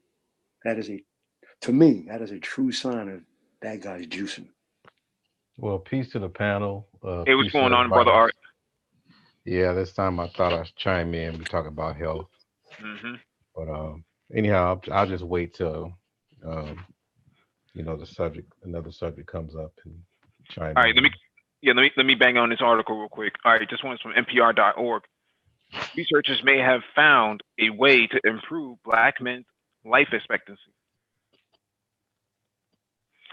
Black men in America live on average 72 years. That is 4 years less than white men. Now, a growing body of research suggests there may be a way to change that, but the solution raises difficult questions for a society that dreams about being colorblind. NPR's Shankar Ventatam reports the solution is to divorce black women. Oh, well, end of the article. Right? Say no more. So say no more. Get your passport. Anyways, let me get to this. Every so often, Marlon Wade likes to head over to his local barbershop, Wrist Action. He doesn't come for a cut. Marlon Wade, no hair, no hair. I just wear a bald head, laughter. Ventadom, he comes to shoot the breeze. Yeah, yeah. Wade likes to hang out with people who know and understand him. Some years ago, when he was in the market for a new doctor, for he looked for same uh, that same feeling of connection. I had various choices. Our Neutral, please mute yourself, brother. Hmm. I had various choices. I had over 20 doctors to choose from. Ventatom, but one stood out. She was like him, black, and like him, a practicing Muslim. She gets me. I get her. We talk about life. We talk about our religion. You know, if something wrong with me, she going to let me know. This is poorly transcribed. While Wade has a trusting relationship with his doctor, many black men in America do not. Their reluctance to seek out preventative health care lowers their odds they will survive diseases like prostate cancer. It's not just prostate cancer, it's cardiovascular disease, it's stroke, it's diabetes. Most of the death is due to preventable or chronic conditions. Owen Garrick is a doctor and researcher. He wondered what it would take to persuade black men to accept preventative care. He and his colleagues Marcella Alzon and Grant Graziani had a hunch that the race of the doctor might be a factor. So they ran a field study to try to answer one simple question: Will black men take more preventative care services if they are randomly assigned to a black doctor? The researchers randomly assigned 600 black men to see a black or a non-black doctor at a clinic. All the doctors recommended several health screenings. The black doctors were able to convince more effectively the patients to take more of the preventive services, and not by a little, by a lot. The black doctors were about 50% more effective than non-black doctors at getting black men to get a flu shot and have a blood test for diabetes. They were even more successful at convincing patients to get blood drawn for cholesterol screening. There was a 72% difference in the ability of the black doctor to recommend and have the black male patient take cholesterol screening compared to the non-black doctor. If all African American men were to respond like those in the study, Garrick says racial gaps in cardiovascular disease outcome might shrink by nearly 20%. Why were the black doctors more effective? Garrick thinks the data offer a clue. We found that the black doctors actually wrote more notes compared to the non-black doctors about their patients, and often those notes talked about their non-healthcare issues. A wedding is coming up. Will the Warriors repeat as NBA champions? Like non-medical issues. In other words, these doctors were making a connection with patients. It's like what Marlon Wade from the barbershop said about his doctor. They talk about life, about religion. He gets her, she gets him. All this might be true for more than just black patients. In a follow-up study, Garrick found that large majorities of the black and white patients said they'd be better understood by a physician of the same race. The research is part of a growing body of work that asks whether matching people by race, gender, or religion makes a difference. In another study, researchers found that Florida patients assigned to physicians of their own race were 13% less likely to die while in the hospital. The results were driven almost entirely by black patients matched with black physicians. Studies in other fields echo the same results. Education researchers Constance Lindsay and her colleagues reviewed data from 11,000 students in Tennessee. They found that when Black students had early interactions with Black teachers, there was a lasting effect. Black students who matched to their Black teacher were less likely to drop out of high school, more likely to sit for a college entrance exam. So think, SAT, ACT, and then more likely to enroll in college. Venture these studies present a difficult quandary for policymakers, particularly given our painful history of racial segregation. I raised this issue with Constance Lindsay. Let's say you're the principal of a school and you have one Black teacher in second grade and you have, let's say, 15 Black students across 5 sections of second grade. Would you assign all those 15 students to the Black teacher? Lindsay, I probably would not do that. If I had students that in that particular set of 15 that were particularly disadvantaged, I might also explore ways in which teachers could co-teach. But I definitely wouldn't advocate sort of segregating them into one class. I guess what I'm asking you is, if you looked at the data and said that you are improving the odds of students by 10, 15, maybe 20%, and you did not do that thing that could improve their odds by 10, 15, 20%, I mean, that is immoral. You could say that. I mean, if I were a parent of a Black boy and there was one Black male teacher in the school, I would tell the principal to assign my child to him. There are 3 lessons from this work. The first is that we really need doctors and teachers from different races and different backgrounds. The second lesson is that if we want to be understood by people who are different from us in some way, it's going to take work. You just can't assume that your job begins and ends with teaching a course or diagnosing a patient. You have to make the connection with the person across from you. The final lesson has to do with seemingly contradictory effects of diversity. Other research has shown that diversity boosts creativity and innovation. Here we've looked at how connecting with people who are like us can produce better outcomes. One explanation for this seeming contradiction lies in what you are trying to achieve. Novelty and creativity might flourish from bringing together different perspectives, but trust might come a little easier when we have things in common. Shankar Ventanam, NPR News.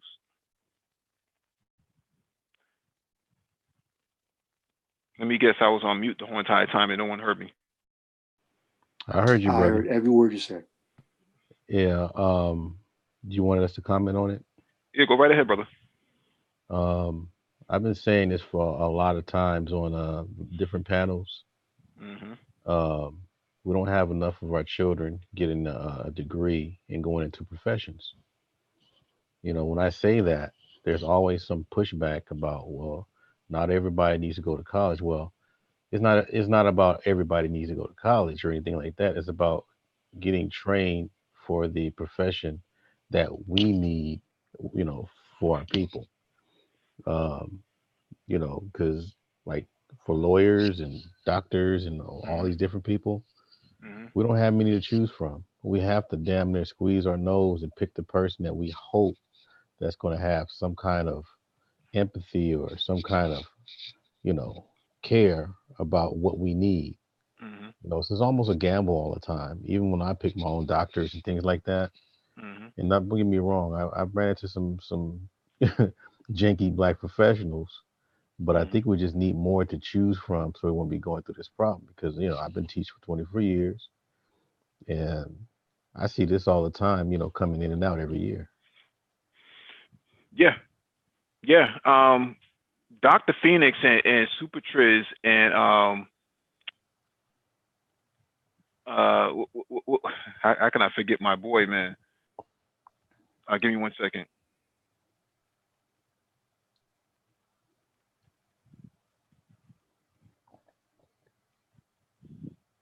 Foxfire.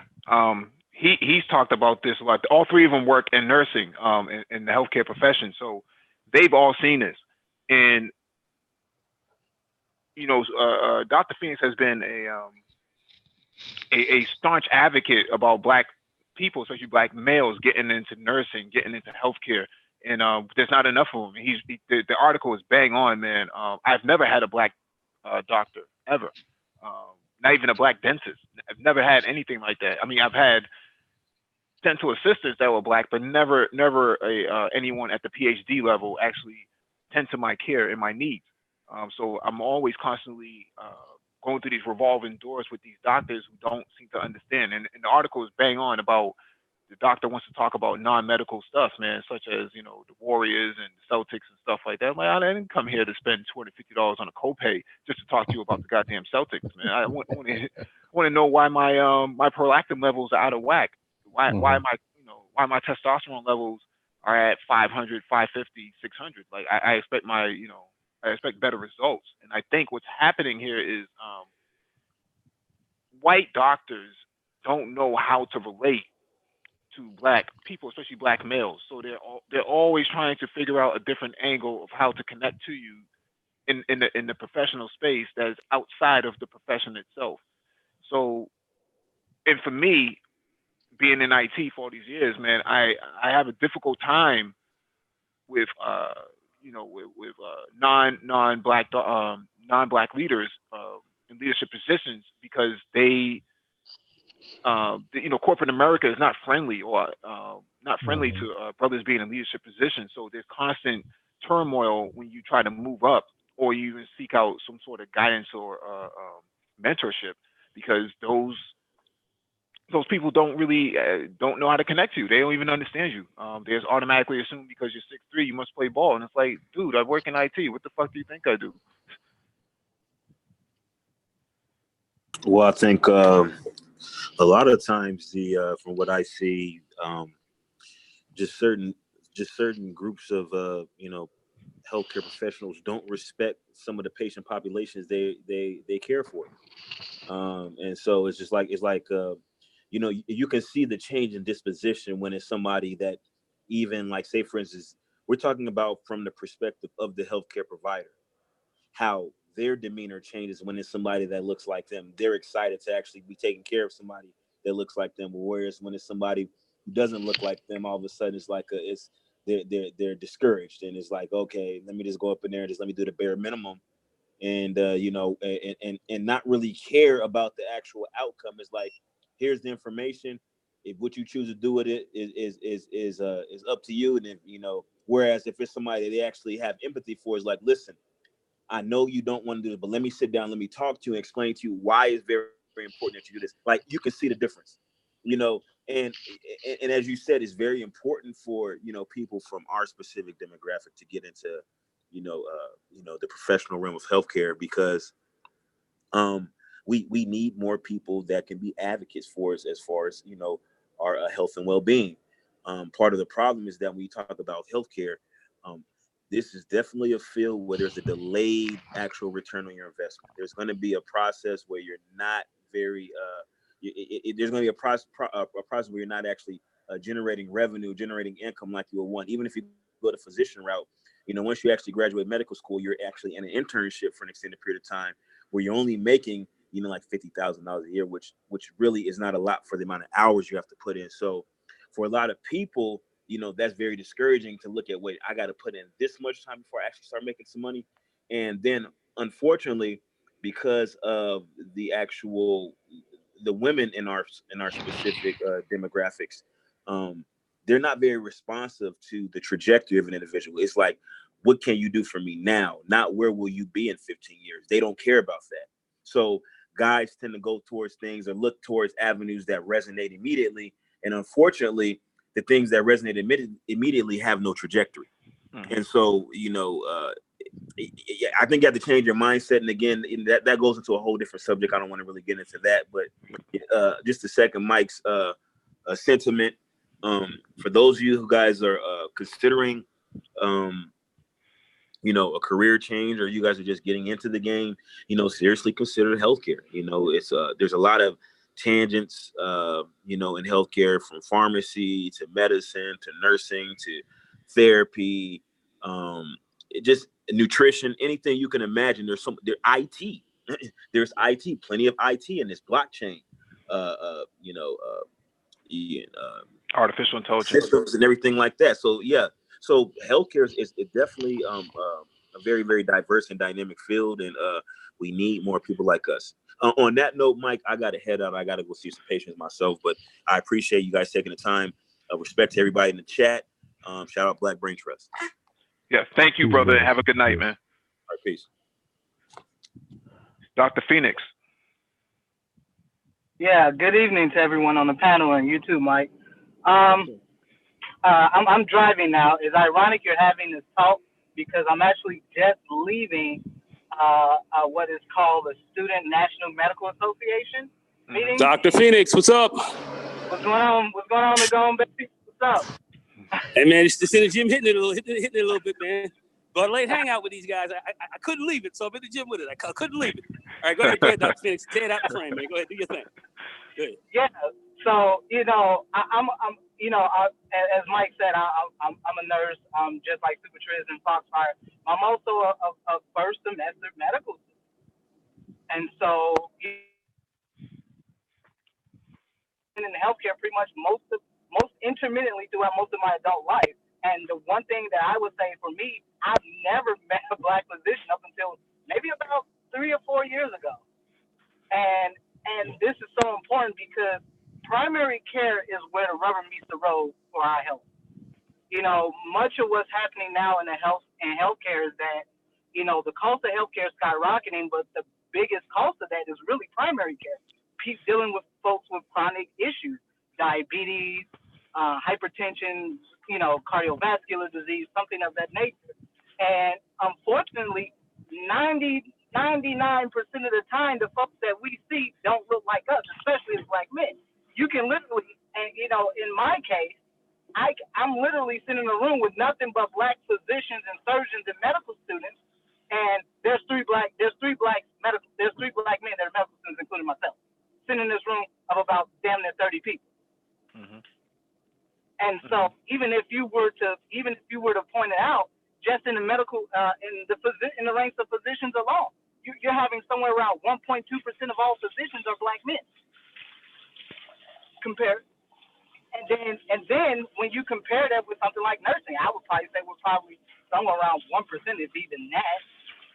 But these careers and these trajectories don't, as Super Triz said, they don't have an initial return on investment. It takes a period of time. It takes years to get to this point. And I was just this past Saturday, I was invited to have a talk about prostate cancer among Black men in the city I live in. Black men you're 6 times as likely to die from prostate cancer as comparatively speaking as white men. Mm-hmm. And on top of the fact that much of what happens when you go to see your primary care provider, for example, a lot of what happens is really subjective, meaning that, if, for example, if you're a person with, let's say you got diabetes, and, the common test we use in healthcare to determine whether or not someone's diabetic, we use something called HA1C or hemoglobin A1C test, for folks who are familiar with that. And so basically, that is a measure of how much your body manages its glucose over a 3-month period. Typically, we like to see a percentage of 6% and lower. Anything 6 and over typically is typically indicative of some type of disease occurring, diabetes in that case. And so what happens is that in many respects, you'll be someone that might be borderline because, again, this is subjective, and because of you might be in there and your physician may be white, and they might look at you and say, well, I don't think such and such I don't think they'll be compliant with their treatment. So they'll say, okay, well, we'll put you on XYZ med. So, for example, someone that may be borderline diabetic, instead of saying, okay, well, we're going to sit down and talk with you about what can you do to reduce your risk of developing diabetes. Typically, when someone's on that borderline of 6% or something, they are borderline diabetic, but instead of just normally getting, what would be, health education, trying to trying to retrain you and redirect your health behaviors. What often happens, what happens most of the time, is that you're just put on a regimen of medication, and ultimately most folks don't take them anyway, and most folks don't. Most folks aren't really compliant because of many, all these medications have some fairly significant side effects. And so instead of, we'll work with you and see what can we do non-medicinally to reduce your risk for diabetes. That doesn't happen. And so a lot of what happens in primary care is really preventative. I mean, that's all that it is. It's preventative care. It prevents you from getting to the point where you need to be hospitalized, where you need to be admitted. And so for most brothers, unfortunately, that are sick, that do have chronic health conditions, they are often well beyond their point. They're beyond the point where we're not just managing like you having diabetes. Now we have to manage you having diabetes. You have high blood pressure. Now you have atrial fibrillation. So we're managing multiple comorbidities when in actuality, if you would have gotten the proper care and the proper medical advice in the first place, which would have happened most likely when you have professionals that look like you, that didn't happen. So I'll leave it at that. And this is why it's so important to have Black men as healthcare professionals. And I do encourage all brothers that are listening and those that will even listen on the replay, you really strongly need to consider nursing, pharmacy, medicine, whatever. Especially with the current trends where much of primary care certainly in our lifetime is going to be offloaded onto nurse practitioners and physician assistants. I mean, right now they're taking up a huge swath of primary care, but because so many physicians on average are getting into specialties, they're really foregoing primary care because it doesn't pay a lot. Medicaid reimbursement for primary care at best is maybe, at your absolute best, is maybe 40 cents on the dollar. So, Dr. Phoenix, did you get a chance to hear any of the article that I read from NPR? I'm sorry, you cut off, Mike. I didn't quite hear you, brother. Did you get a chance to hear any of the article that I read from NPR about Black men in healthcare? I didn't quite hear that. You cut out for a moment, or was that me? I'm not sure. I think you might be losing signal, but I'll repeat it again. Did you hear any of the article from NPR that I read about Black men in healthcare? Not quite. I didn't hear all of it. But that's fine. I'll send you the article, and you can kind of read it over for yourself. But let me get to this next article about cardiovascularbusiness.com. At-home BP tests more accurate for Black patients.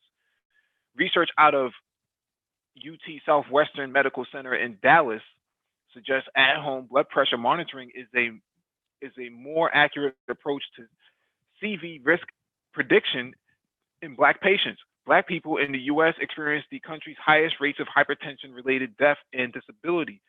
Wampen von Patterson, MD, and colleagues at UT wrote in a hypertension article published September 16th, since it's unknown whether out-of-office or clinical BP measurements are better predictors of left ventricular LV hypertrophy, a gateway to a sudden cardiac arrest, stroke, heart failure, and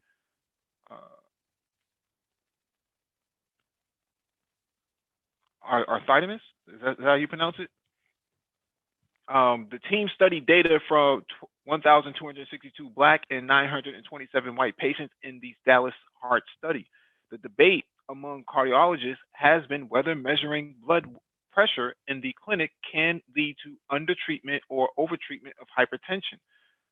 Von Patterson said in a release, "We wanted to see if measuring blood pressure at home would give us more accurate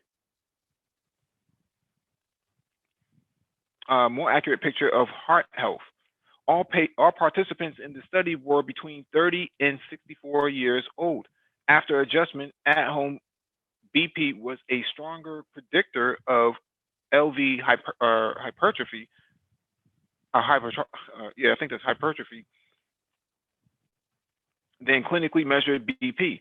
Odds ratios per 10 mmHg increase were as follows: 1.48 for out of office systolic BP, 1.15 for clinic systolic BP, 1.71 for out of office dystolic BP, and 1.03 for clinic dystolic BP. Black race, treatment status, and lower LV ejection fraction were independent determinants of hypertrophy, according to the study. Our study shows that African American men and women who are taking medications to control their hypertension should monitor their blood pressure at home on a regular basis.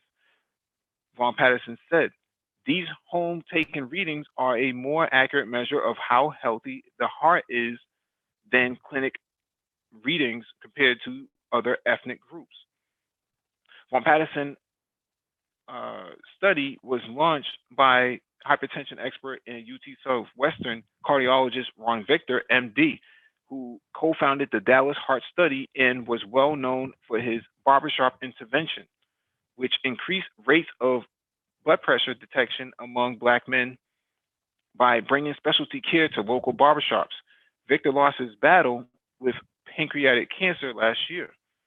The Dallas Heart Study is one of the nation's first major population studies designed to focus on specific heart disease issues for African Americans.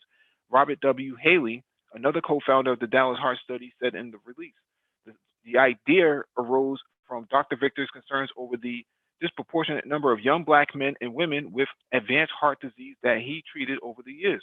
Although long recognized, he felt the causes and solutions of their diseases were not being addressed. So I think this is like Super Troopers was mentioned earlier. I think there are areas that we can actually leverage technology to get better results for Black patients and Black people as a collective. These Fitbit wearables, you know, your Apple Watch. I read 2 articles where the Apple Watch actually helped predict a cardiac arrest or some form of a heart attack for a person wearing the watch, which is what drove Apple to really invest more into the healthcare wearables field. They're getting, I think they're getting a lot of their stuff past the FDA now, Food and Drug Administration. So, as legitimate devices for medical equipment. Dr. Phoenix, you have anything you want to add to this?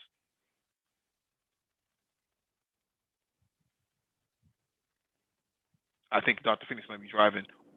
Yeah. I'm sorry, brother.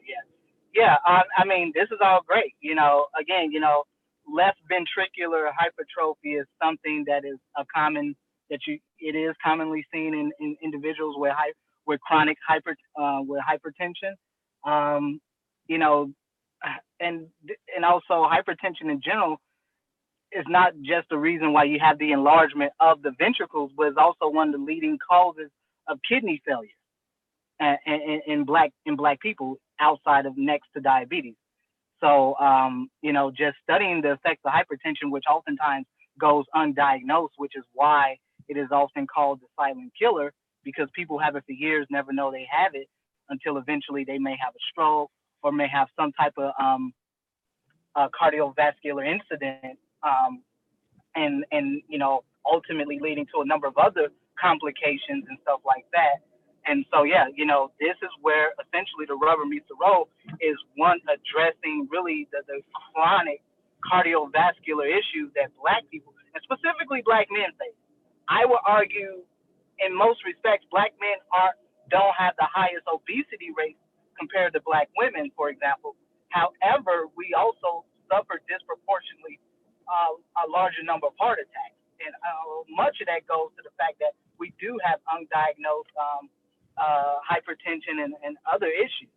So these are critical problems. And once again, going back to the previous article, this is where primary care, this is where it really pays dividends, is identifying these people, identifying those in the population at risk, and then giving them the appropriate treatment and or relevant medical advice. And this is where having Black people, and specifically Black men, in the role of healthcare professionals really plays its part. So. Hey, what's going on, everyone? Hey, what's going on, Complex? Art Neutral, you have anything you want to add to this before we go to Complex? No, we'll go to complex. Go ahead, Complex. Well, Mike, you took the words right out of my mouth, man, with regards to the tech aspects of this, because you know, I can't talk about the company I work for now, but it's interesting though. You mentioned the watch, right? That does the real time heart monitoring. Yep. Yeah. And said company did exactly as you said. They've invested a lot of money into heart-based technologies. Because it's all going to be incorporated into that watch, and just the sophistication of the watch OS that's on the new Series 5, particularly pertaining to the heart monitoring uh, sensor and algorithm that's on that watch. It's amazing what this thing can do. It's predicted that this thing will prevent thousands more deaths, because it'll catch things during times when like some sort of secondary type of symptom is gonna may be persistent, and this thing will have the ability to catch this type of stuff.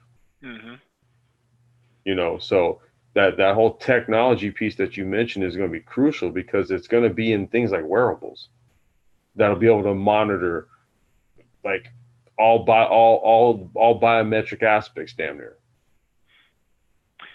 Well, not just wearables, but we also have to factor in, because wearables is just the endpoint collection, right? So what happens when you collect all that data? Where do you bring it to?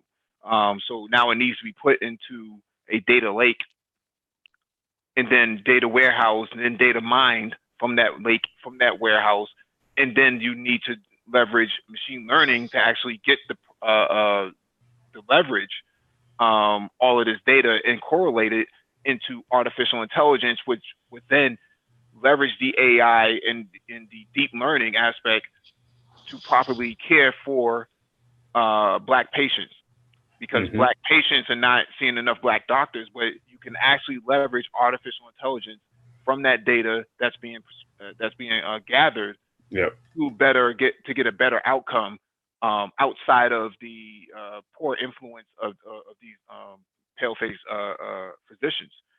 So I think this is a perfect area for Black people to start creating their own sort of teledoctoring or telemedicine.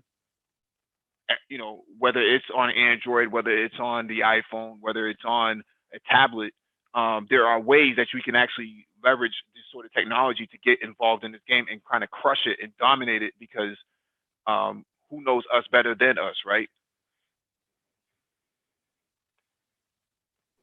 Yeah. I'm always trying to find ways to eliminate, um, some people from the medical profession. Not in the, I'm not saying the medical profession is bad, but if there's some things that we can do preventative wise, then that will, it's almost an anecdotal thing about saying an apple a day and so on. Um, it's very important to just really do whatever you can preventative, because sometimes when you get deep into that system, like especially taking, I'm not really an advocate of taking medicine, because sometimes if you really take it a lot and you stop taking it, the pain comes back much stronger. So I'm just trying to find ways. I mean, I'm still doing. I'm fighting with gout, but at the same time, it's not as bad as it used to be because I changed my diet. But the main thing, yeah, like you were saying about the watch and so on. I mean, all these different devices. The more they can come up with something, I'm all for it, as long as you're able to use it responsibly, and I guess even spread the word for people that are a little squeamish about doctors anyway. Yeah, I mean, I think for Black men in particular, because of these articles, is that they don't have healthcare coverage, and so they use the ER, they use the emergency room to get their fix for basic preventative issues, things that could have been resolved from just a basic trip to the doctor. They're using the emergency room for it, and by that time, it's already too late. Um, and so I thought from the article, using barbershops was actually a pretty slick move on their behalf, because that is a place where you can gather black men at and kind of corner them and say, hey brother, you might want to think about this. And while you're sitting in that chair for that lineup, you can wrap this around your arm, and we can kind of get some numbers out of you and crunch some data. So I think, and this is just my technical side speaking, is that we can actually we're not healthcare professionals for one, but we can actually correlate all this data and actually use that in conjunction with the major institutions. I know a lot of black men who have not been to the hospital in over 10 years. They ain't been to the hospital since Obama came into office. And the only time they go into the hospital is when they actually need to. It's too late. So rather than, for whatever reason, there's a phobia of going to the hospital. So rather than send them there, why not collect that data while they're already on the street? I think that the black church should do more in this area, including the mosque. I think the mosque is actually a perfect, peaceful place for them to actually go. And your blood pressure may be even lower just going in there. I think when black men go to these doctors and these physicians and these hospitals, they're already on tilt. So you go in there and you're already nervous. Your anxiety is already running. So you're getting the worst readings, the worst data collection that you could possibly get at that time. And I think that that inflates and artificially impedes the readings that they should be getting. So that's definitely true. Let me read this article real quick. This is the last one. All right, this one is from Chicago Defender. Health and wellness at Center for Event 100 Black Men. I think this may have been where Dr. Phoenix just came from. The Chicago chapter of 100 Black Men welcomed over 200 people to its annual Health and Wellness Expo over the weekend at Malcolm X College from 10 a.m. to 2 p.m. A number of free resources were available, including health screenings, sports physicals, cooking and fitness demonstrations, and flu shots. Staying true to their vision of exceptional leadership, 100 Black Men of Chicago included a variety of seminars led by Dr. Terry Mason, Derek Young, Representative Marcus Evans, Dr. Shanahan Fisher, and Chief Eric Meredith. No Dr. Phoenix there. Today was very successful, says Christopher Cook, chairman of the upcoming college scholarship fair. We felt that this was very important to our community, specifically with our Black males, because we want them to be empowered to check on their health or even go to the doctor, added Cook. We're trying to change that narrative by saying, hey, it's okay to go and check and get checked up about your health, because at the end of the day, we as Black men play a pivotal role in this society. Cook is anticipating that the upcoming 100 BMC College Scholarship Fair at UIC will draw more than 5,000 students and parents who will receive information about colleges and resources for scholarships. The fair will be held on October 4th and 5th.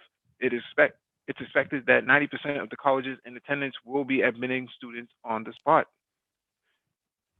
The energy felt throughout the Wellness Expo was due in large part to its masters of the ceremonies. Afternoon radio personality Johnny Coolout Starks from Soul 106.3. Starks played an active role as MC by also participating in various health screenings, demonstrating his belief that Black men's health is about being proactive and not reactive. We have to make these things important. We have to continue to teach. We have to continue to learn. We have to continue to talk it up so that people aren't discovering the medical treatment they needed after they get sick. He said that while men's health does receive attention from the medical perspective, more events like the Wellness Expo could be done to raise awareness in poorer areas. There needs to be a very focused effort in getting into those areas where people can't afford the healthcare, says Starks, because most of us who are suffering from the particular illnesses generally don't have the resources to keep up with insurance, may not have steady jobs, or may not be in a place where we can afford it. Starks also said that economic disparities prevent many men from being proactive about health. In 2016, a total of 13.7% of Black men aged 65 years or younger were uninsured, compared with 8.3% of white men, according to the National Center for Health Statistics. Even when I was coming up, the most important thing was just staying alive, being safe, says Stark. If you're in an area where you're only making enough to cover rent, then your priority is either rent or what's needed now. Starks recommends not only making health, education, and services readily available and affordable in lower income communities, but trying to innovate or more realistic ways to ensure that Black men are given their health the attention it requires. He said that by connecting it with things our community often supports, like football games, more organizations like 100 BMC can effectively reach more young Black men. I'll be honest, when somebody comes to the city and it's a concert or something, we are first ones to buy tickets, says Starks. Okay, then let's connect with these concerts and do those screenings in there as well. This was a success because it was executed well, even if they only had a handful of people. At least a handful of people got some information that they wouldn't have gotten. So it's a step-by-step process. Current health statistics around African American men further prove the need for the Wellness Expo and many others like it. According to a 2018 report by American Journal of Preventive Medicine, Black men have the highest age-adjusted all-cause mortality rate and arguably the worst health status of any race, gender group in the U.S. Data from the American Heart Association shows 60.1% of Black men aged 20 or older had some form of cardiovascular disease. Personal trainer Gabori Patri was on hand to offer tips on at-home workouts, which we discussed earlier, and how to maintain your health and fitness without going to the gym. As the owner of Fitness for Life, he says that he is a firm believer that each one teaches one. This was an event that you could come and learn a lesson, says Patri. If you are a professional, it was also an event where you could come and give a lesson. I'm a Black man and I want others to see me healthy and understand that we do take care of ourselves. We do strive to be better physically, mentally, and emotionally. To the Black man who says grueling work hours and other responsibilities prevent an active lifestyle, Patri says you can work out anywhere and it only requires 4% of physical activity a day. We talked about that earlier.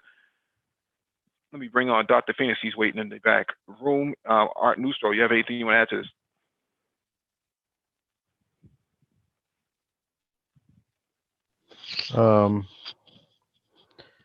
Yeah, as I think about this, I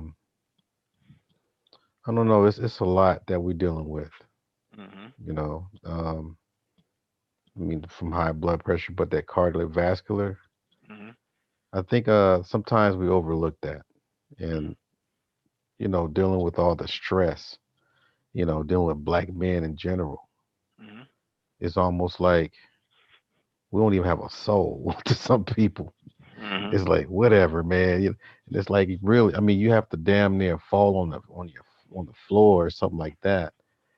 So I'm glad you're reading these articles to really put attention to some of the things that we have to pay attention to, because this is key, man. Yeah, because my grandfather, he died of you know, heart problems at the age of 49. And I'm quite sure he ain't the only one. Wow. You know. Information man, what's going on, bro? Thanks, brother. It's a very good program. Dealing with women is very important. We have Very Oh, low. to, you hear me? Information man, we can't hear you, yeah, brother. you sound like you're in like a auditorium. All right. Maybe he's speaking to the people. Yeah. Do you have us? Are you broadcasting us live in an auditorium or something? Let me see something. Let me see something. Whoa. Okay, that's a bit different. Let me leave and come back in. I'm gonna come back in. I'm gonna leave and come back in. Maybe that's All right. Okay. All right.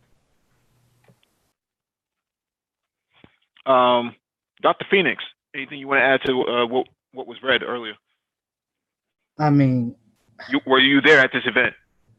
no. You know, the interesting thing is, you know, as it pertains to where we're seeing folks in our 20s, I personally know of a brother who, when he was around 30 years old, he had a stroke, and he's actually a good childhood friend of mine, and you know, I haven't seen him for a few years up until maybe about a year or two ago, and I saw him and he just looked a little different, and I asked him, you know, what was going on, and that's when he told me he had a stroke, and you know, kind of find out he had high blood pressure, had it for probably pretty much all of his adult life so far, and you know, and this is one of the fundamental issues, is that you know, for Black men in general, much of what happens to us is because of undiagnosed chronic issues. You know, a lot of it has to do with our own apathy, the way we approach our own health, you know, where we know something is wrong and yet we don't seek the treatment, we don't seek the help, you know, and that's for a variety of reasons. However, you know, something that I've heard in other spaces in this sector of YouTube, where folks talk about, oh, our enemies are folks with white coats and stethoscopes and all this other stuff. My question to these folks are, how do you expect health outcomes to change for Black folks if we don't push young Black people into these professions? These are not professions that somehow you pick up a book and voila, you're there. No, you have to go through years of learning and taking exams and taking licensing exams. I mean, these are long processes. You know, a lot of people may not know this, but even to be a nurse, for example, when you sit for the NCLEX, which is the national test that gives you state licensure, you know, that's an upwards of a 6-hour exam. We're talking about an exam that can give you anywhere from 75 questions to 265 questions. And so you have to sit for 6 hours for this exam. And if you did, then you think about someone who wants to be a medical doctor. You're talking multiple exams, step 1, step 2, step 3, 8-hour exams, each one. So, I mean, again, if we're not doing the due diligence as Black men and we're pushing our sons, I'm going to remove the women from this component, because I'm putting the onus onto Black men, because Black men are quick to put a basketball or a football in the hand of a Black boy instead of saying, okay, well, you're going to learn general biology. So one day, you know, we don't understand the health system. So one day you might become a physician or a nurse. You can explain this to us when we go in the ICU or we go in the ER and we can't get the goddamn answers we want from these white folks. You're going to be able to tell us this. And we don't do that. Right. Can I talk? I mean, speak on that a little bit more. Yeah, because I'm glad what the good doctor was, or the good brother was saying, was that you know, I'm kind of worn out doing this, but I've been looking at what's going on with, you know, children that don't look like us, and they're constantly being encouraged to be in these professions. You know, they're constantly being told, okay, you have to get this kind of a degree or this kind of certificate and stuff like that. And like the brother was saying, you know, it's a lot going on. There's hopes about sports and music careers and things like that. But I mean, the way that the music industry is going right now, it's like there's really a big roll of the dice. And while they're putting all the energy on that, we're just losing time in trying to, because the whole thing is that granted, we're not going to be taking a lot of time training our children, some of us, but we should be putting them in the right direction to go to the proper training to go into these different professions, or even encourage them. I mean, low key, I mean, some of our parents really don't believe in the ability of our children to be in these professions. And it's like, and I think we really need to address that and even find out why is this. Yeah, I would agree with that. I'm looking at the chat now, and someone brought up the someone had mentioned that their father had a heart transplant. I don't think we understand just how prolific health issues are among Black men.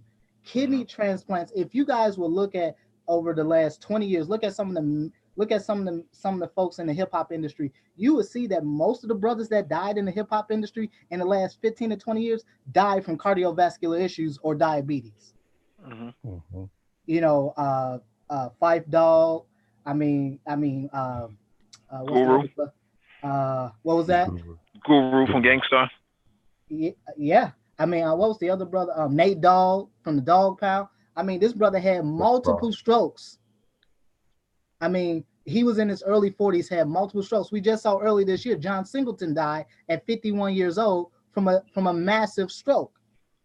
Unheard of. Most white men do not have strokes until their 80s. Black men are having strokes in their 30s and 40s.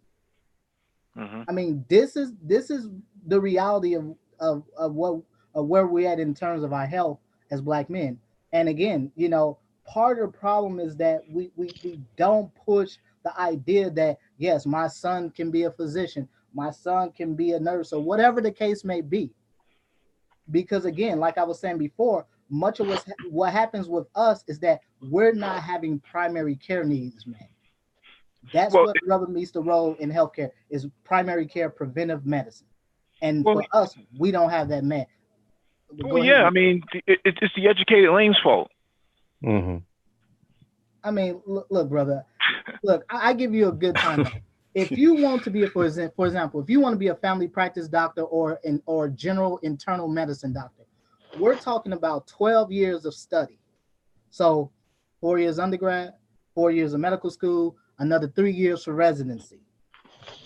And along that way, you have to take multiple exams that you have to pass, obviously.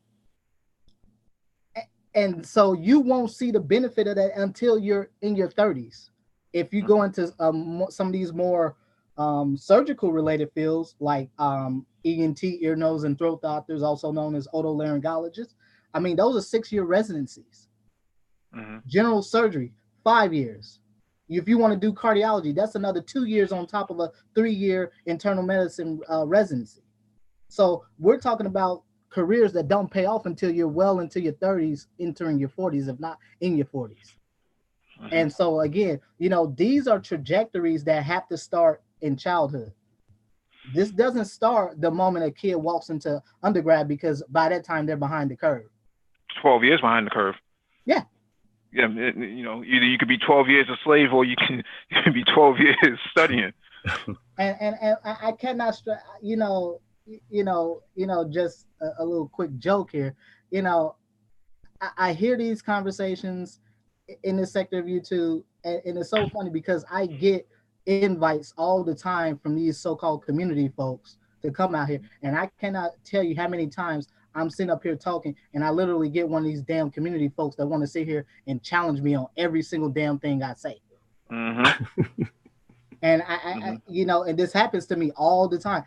It happened to me earlier this year. I was invited to talk about Black men and gut health, and I literally had some 70-year-old hotep conscious, no offense to the folks out there, but I literally had one of these goddamn community folks that literally said, I talked about not drinking cow milk.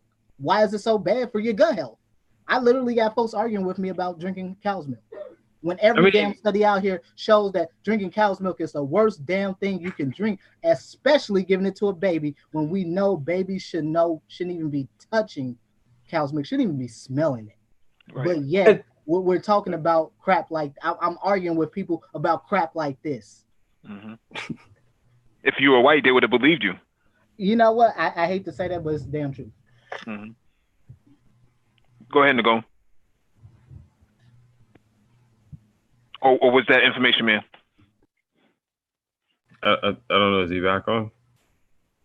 Oh, he might be waiting in the queue. Shit. Let me. Yeah. That's him. Okay. No, I'm just listening. I'm coming out of the gym right now, so this is Bud Light Hangout. I couldn't turn it off, man. I had to get live. But anyway, yeah. I mean, you got guys out there with $300 belts, Louis Vuitton belts, $1,000 iPhones, but won't pay for $10 for a copay. I'm not paying that. Crazy. It's unbelievable. Crazy. But you see the mentality where I'm not gonna spend $10 on the copay, and from the women's side, where I'm not gonna spend $10 on my subsidized rent. I'd rather get evicted. It's ironic because again, going back to one of the chat somebody put up in the chat about their father getting a heart transplant. A heart transplant can be anywhere between $300 to $1 million. Mm-hmm. I mean, insanely expensive. And again, we're seeing this happening to black men in their 40s needing heart transplant. You're talking about mortgage payments. Brother, you can probably afford 3 houses depending on which one of these damn health systems you go to that has to do it. If you get one of these top cardiothoracic surgeons, yeah, I mean you're looking at top dollar here. And people bash Obama for the Affordable Care Act, but that has helped black men tremendously in these areas because prior to that they didn't have any insurance, they didn't have any coverage. Yeah, I would agree with that. I would largely agree with that. Again, this, and unfortunately, a lot of what happens with black men, that black men tend to be in this class, especially the younger people. Because I was just at a hospital tonight where we had this meeting, and I could not tell you just the number of young black people. I'm talking 20 years old that I'm seeing that are just the janitors cleaning up. Mm-hmm. Where you could be these folks walking through these halls with these white coats on. But you're 20 years old, wasting your life away, clean up the rooms of sick people. Mm-hmm. You guys hear me? Brother, you sound really distant. That's why I'm having some problem with trying to log in.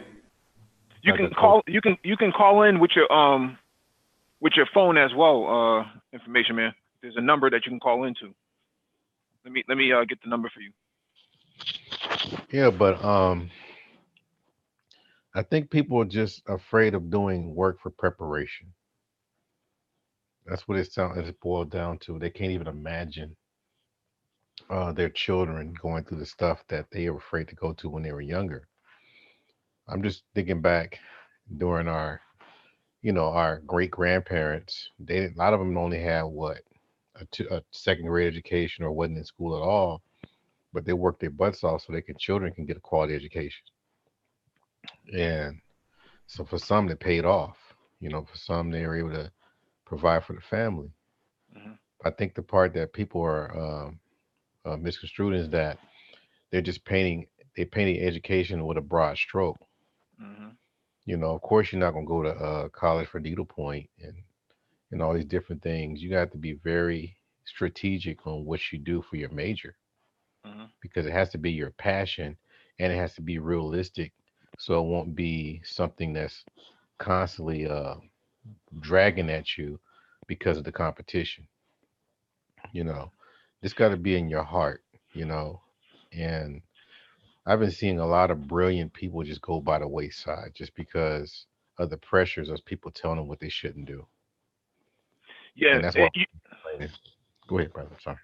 No, I was just going to echo what you were saying because I had last night, and the reason why I started the live stream late is because I had to attend my my NISB meeting, my National Society of Black Engineers meeting last night, and it was actually a dope meetup. That's what NISB does. They have something called PCI, which is a pre-care initiative, pre-college initiative, where they take 6, 7, 8-year-olds all the way up to high school, and then after that, there's a college initiative where you walk them through college all the way to graduation, and then you have the professional initiative, which is giving back and mentorship and things of that nature. So there's an actual pipeline that they have already established, and I think when it comes to healthcare, we don't really have that. You wait till you're 18 or you're 22, you get into college, switch majors. Oh, I'm going to get into nursing. No, it's not that easy, bro. well, I'm just going to go to community college and then I'll become a nurse then. That's a different form of nursing. I think Dr. Phoenix has talked about that before. That's the operational side of nursing, right? Your CNAs, your guys who are cleaning the bedpans and stuff like that. That's a different form. We're talking about specialties in areas of vertical the vertical market of healthcare. You can get a nursing degree and become an RN through a community college program. The problem with that is that you're going to be required to get a baccalaureate degree. That is just, even though nursing itself has been slow to move in making the baccalaureate the entry to practice, all the health systems are. They're pretty much, you're signing contracts where you're being required to get a baccalaureate degree within usually a 3 to 5 year period, I'll say. And if you don't, you're terminated. So folks, I mean, yeah, you can get that. But again, if you want to think about moving up that pipeline, you want to think about moving up that chain in nursing, you want to become a CNO, you want to be a CRNA, you want to be a nurse practitioner, for example, you need to have a baccalaureate degree, because once you get the baccalaureate degree, then now you qualify for these advanced level nursing degrees, which allows you to become a certified registered nurse anesthetist or nurse practitioner or nurse midwife. Again, the meeting I was at today was at a hospital in a black side of town, where they have a L&D department, and one of the major issues in the city I'm in is maternal mortality rates. Big problem with that, massive problem. I'm talking about, we have numbers here that rival non-industrialized countries, developing countries. And so, these are major problems. But as it pertains to dealing with these chronic issues that Black people face, that at least 50, I will argue probably somewhere around 75% of us face, we need health professionals that look like Black men, that can get out here and talk to Black men. I mean, healthcare is moving back to what it used to be in the old days, where folks used to do home visits. You had a very personal relationship with your provider. And and again, we want those personal relationships to be with another Black man. It should be. It is your damn duty as a Black man to make sure that the next generation of black boys growing up out here aren't being led astray, and one will live to see a retirement age in good health. Yeah, we're actually calling it field nurses now in our industry for farmer for big pharma. We have field nurses now. People who go out, they do the research and they do the trials and stuff like that. So there's all types of areas for nursing that you can get involved in. Yeah, I mean, you got lots of nurses who write a lot of the clinical protocols in hospitals. So, for example, you might come in, you might complain of chest pain. It may be a good chance that someone who wrote that protocol for how to deal with suspected stroke or heart attack may have been a nurse. This is what your nurse scientists do. The folks with the PhDs, this is what they do. They do research in these areas. Again, it's not just medical doctors who do this as well. It's nurses who do it too. A lot of your state public health policies, those are typically have a big part of that is written by nurses. A lot of folks don't understand that. You go to your health department, your local public health department, or your state department of health. They are staffed heavily with nurses. They function as epidemiologists, infectious disease specialists, all kinds of stuff. So again, you have a lot of, there's a lot of different ways you can take this, but and if you, for example, you want to be a nurse, but maybe you had a dream being a physician, I think being a nurse is a great place, is a great foundation to become a physician. You do it will serve you very well in that regard too. So, it's just one of these things where, as Black people, you was talking about pipelines, there are pipeline programs. The problem is that most Black folks don't know about them. And I can tell you now, there are schools, there are pipeline programs out here right now. Kids can have acceptance to medical school before they step a foot into college. Before they even step a foot into a 4-year university, they will have acceptance to a medical school, and it's all dependent on them maintaining usually a 3.5 and above for GPA in their college years, in their undergrad years, and you have a seat. You get a 3.5, you get a solid score on the MCAT, you got a guaranteed seat into medical school. Even a lot of nursing schools now are implementing pipeline programs where they're trying to attract and recruit young people, and specifically young black people, young men, young black men. Yep. Yeah, so I want to chime in a little bit on that too, is because they used to call it regional occupational programs, and I believe now it's called career technical education.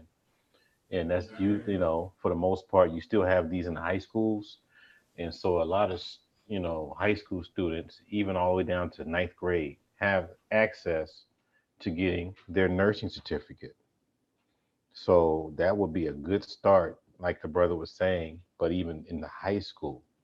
And they can even have more options to even go more further in to get an LVN, or even, just get into, just be a doctor or so. So that part right there, out of all departments in the high school, especially out here in Los Angeles, the nursing department is always the leading department when it comes to education. Yeah, and you're gonna have to double that up with some kind of minor in sort of like information systems or computer science, I would for that strongly matter. recommend that. Yeah, you're gonna have to double that up. For all intents and purposes, black people are gonna have to step it up. ADOS has to step it up. You got Africans coming over here. I was just at NISB last night. These are all Africans, and they are running laps around ADOS. Okay, these are high performing technical professionals, Man, computer engineers, mechanical engineers, nuclear engineers, nuclear scientists. These guys, and these are young millennials, Africans who are coming out of Nigeria, they're coming out of Ghana. They are running laps around ADOS. They are not playing games. So you're gonna have to step it up. Brother, I was at the University of Wisconsin-Madison last year. I was invited out to tour their nursing school, and specifically spend a couple of days with their PhD students. Let me tell you something, man. I met a 24-year-old PhD student from China, from the mainland. Mm-hmm. She already had a master's, about to finish her PhD at 24. Mm-hmm. Do you black folks don't understand just how just impressive that is. Not even just impressive. Do you understand that we're talking about a 24-year-old with a PhD?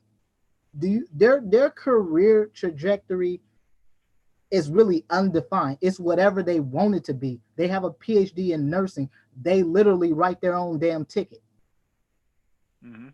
You can walk in with these folks. There's such a need, for example, and reason we focus on nursing is because, again, I think nursing has the entry to practice is not quite as stringent as, let's say, being a medical doctor.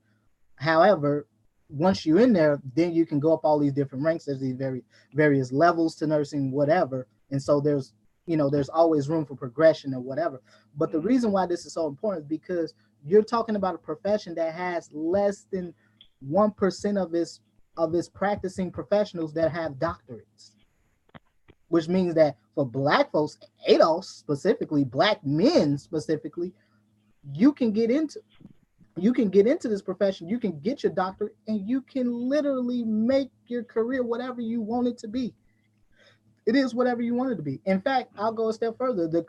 One of the governing bodies of nursing, the ANA, the American Nurses Association, is currently the person that's currently serving as its president is a black man. He's the first black man in history to serve as the president of the American Nurses Association. So this is the counterpart to the AMA, the American Medical Association. You got the American Nurses Association. Also, the National Black Nurses Association, the NBNA. There's a black man who runs it, who's the president. I happen to know the guy.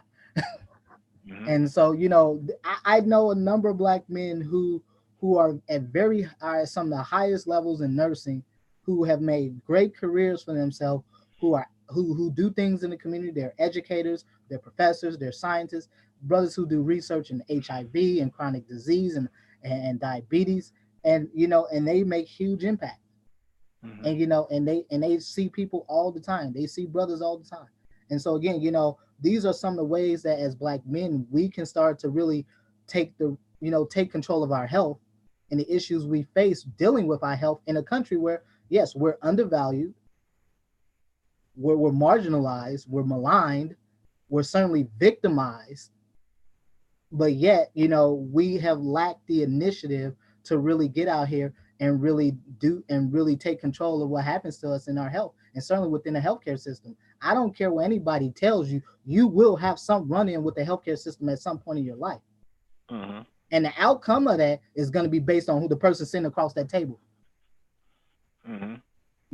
We have a problem where you have for example, someone was talking about transplant. Do you realize Black men are are one of the major recipients of liver and kidney transplants? But when you have physicians filling out transplant forms, there's a section on the forms that is very subjective, meaning that it is open to the physician's interpretation. So if the physician think, well, I don't think this person's a good candidate because they will not take care of this liver, they will not take care of this kidney, guess what? You're going to be sitting on that damn transplant list for the next 5 years, and you're going to be going to an outpatient dialysis center where probably your body is going to give out in about 10 or 12 years, and you're going to die early. You're going to die early death. And so, yes. This is one of the things that, as Black men, we need to, I can't stress this enough, man. We really need to be proactive with pushing our young boys into these professions. Yes, they do not have an initial return on investment. Yes, they take years of study. Yes, it's hard. It's not easy. I'm not going to tell you that. I'm not going to tell you it's easy because it isn't. It's hard. You might be the only man sitting in a room full of 100 people, which was my case, which was the case when I was in nursing school. 117 of us, I was the only Black man sitting in that damn class. You look at my graduating class picture, you'll see me, and it's a picture of me, and I'm the only damn Black man in that damn picture. Pepper in the sea of salt. And so this is just so important, and this has been one of my pet peeves because, again, I've been out in the community for the last 3-4 years now, and I do a lot of work with chronic disease. I do a lot of blood pressure screenings because I know one of the articles you were just reading was about at-home blood pressure monitoring. I do a lot of that in the community for free. A lot of Black folks I know, especially a lot of Black females, I hate to say this, they could give a damn about what happens to brothers out here. Most folks, pretty much most people don't give a damn about what happens to brothers out here. Ask K. Michelle.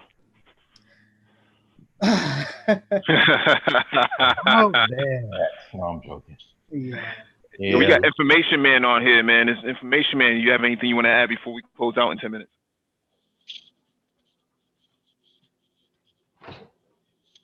Uh-oh. I sent you the link, Information Man. Check your email. It does have the phone number in there if you want to dial in. I just saw him. I saw him come up. Yeah, he's in there. I think he's still having mic issues. I know the Zoom. I know the Zoom tends to be a little bit janky with that sort of setup. Go ahead, Art.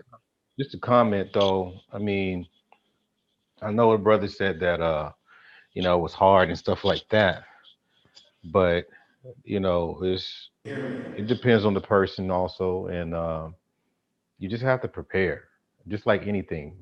If you want to get NBA, you got to practice. You got to get your dribble game up, your pass game, all these things, because you already know the level of competition that you're going in front of.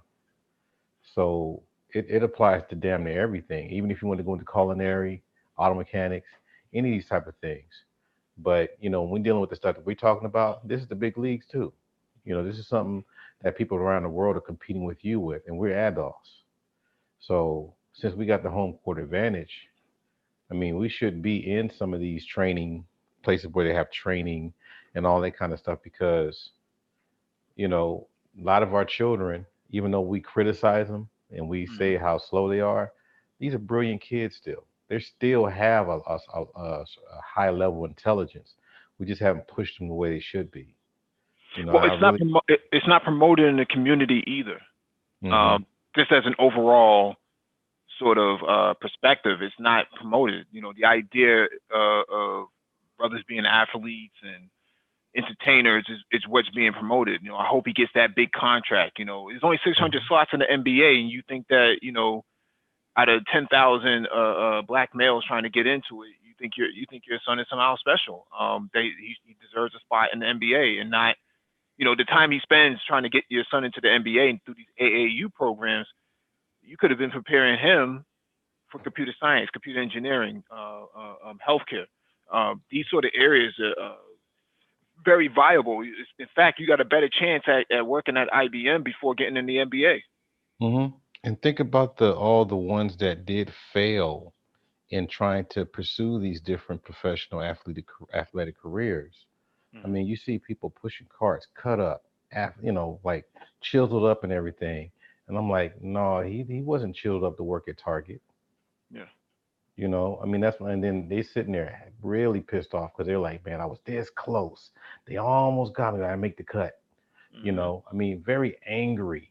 And I'm like, okay, if I would be able to have my child going to, try to pursue some kind of athletic career, you dang better believe that he's going to probably get his back up in real estate or something, because I mean, look at us. We still struggling in 2019, and you used to have some people in denial of it too. That's even worse. I'm talking about our people. Yeah. Yeah, I agree with that. I think it is about being prepared. Yes, it is hard, but I think being prepared is a major component of being successful at these endeavors. I can tell you from my personal experience that, yeah, in nursing school I did it all. I was a McNair scholar, so I did research in diabetes. I also had an internship. I had a critical care internship that was like 8 months long. It was paid, and I got that because of a connection that I had.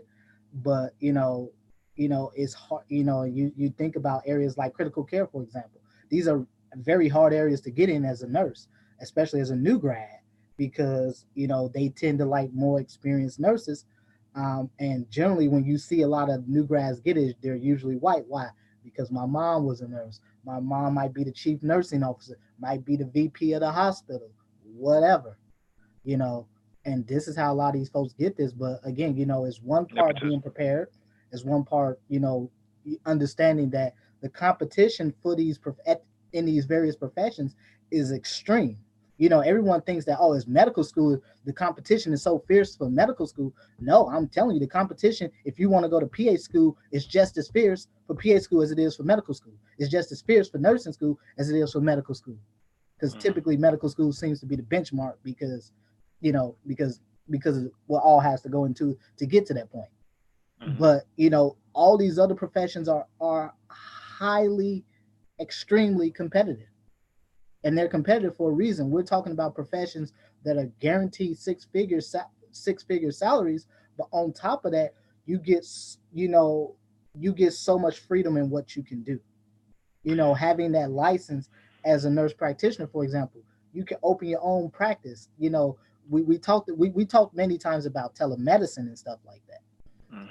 These are major areas of growth right now. You can start a telemedicine company, providing primary care services to folks, maybe in rural Louisiana somewhere. Yep. And these are all things that you can do because you're a nurse practitioner, or you're a PA, or you're a physician, and you have this license that allows you to do something like that. And again, they're not just gonna, obviously these folks aren't just gonna let you into this. You're gonna bust your ass. You're gonna put in some work.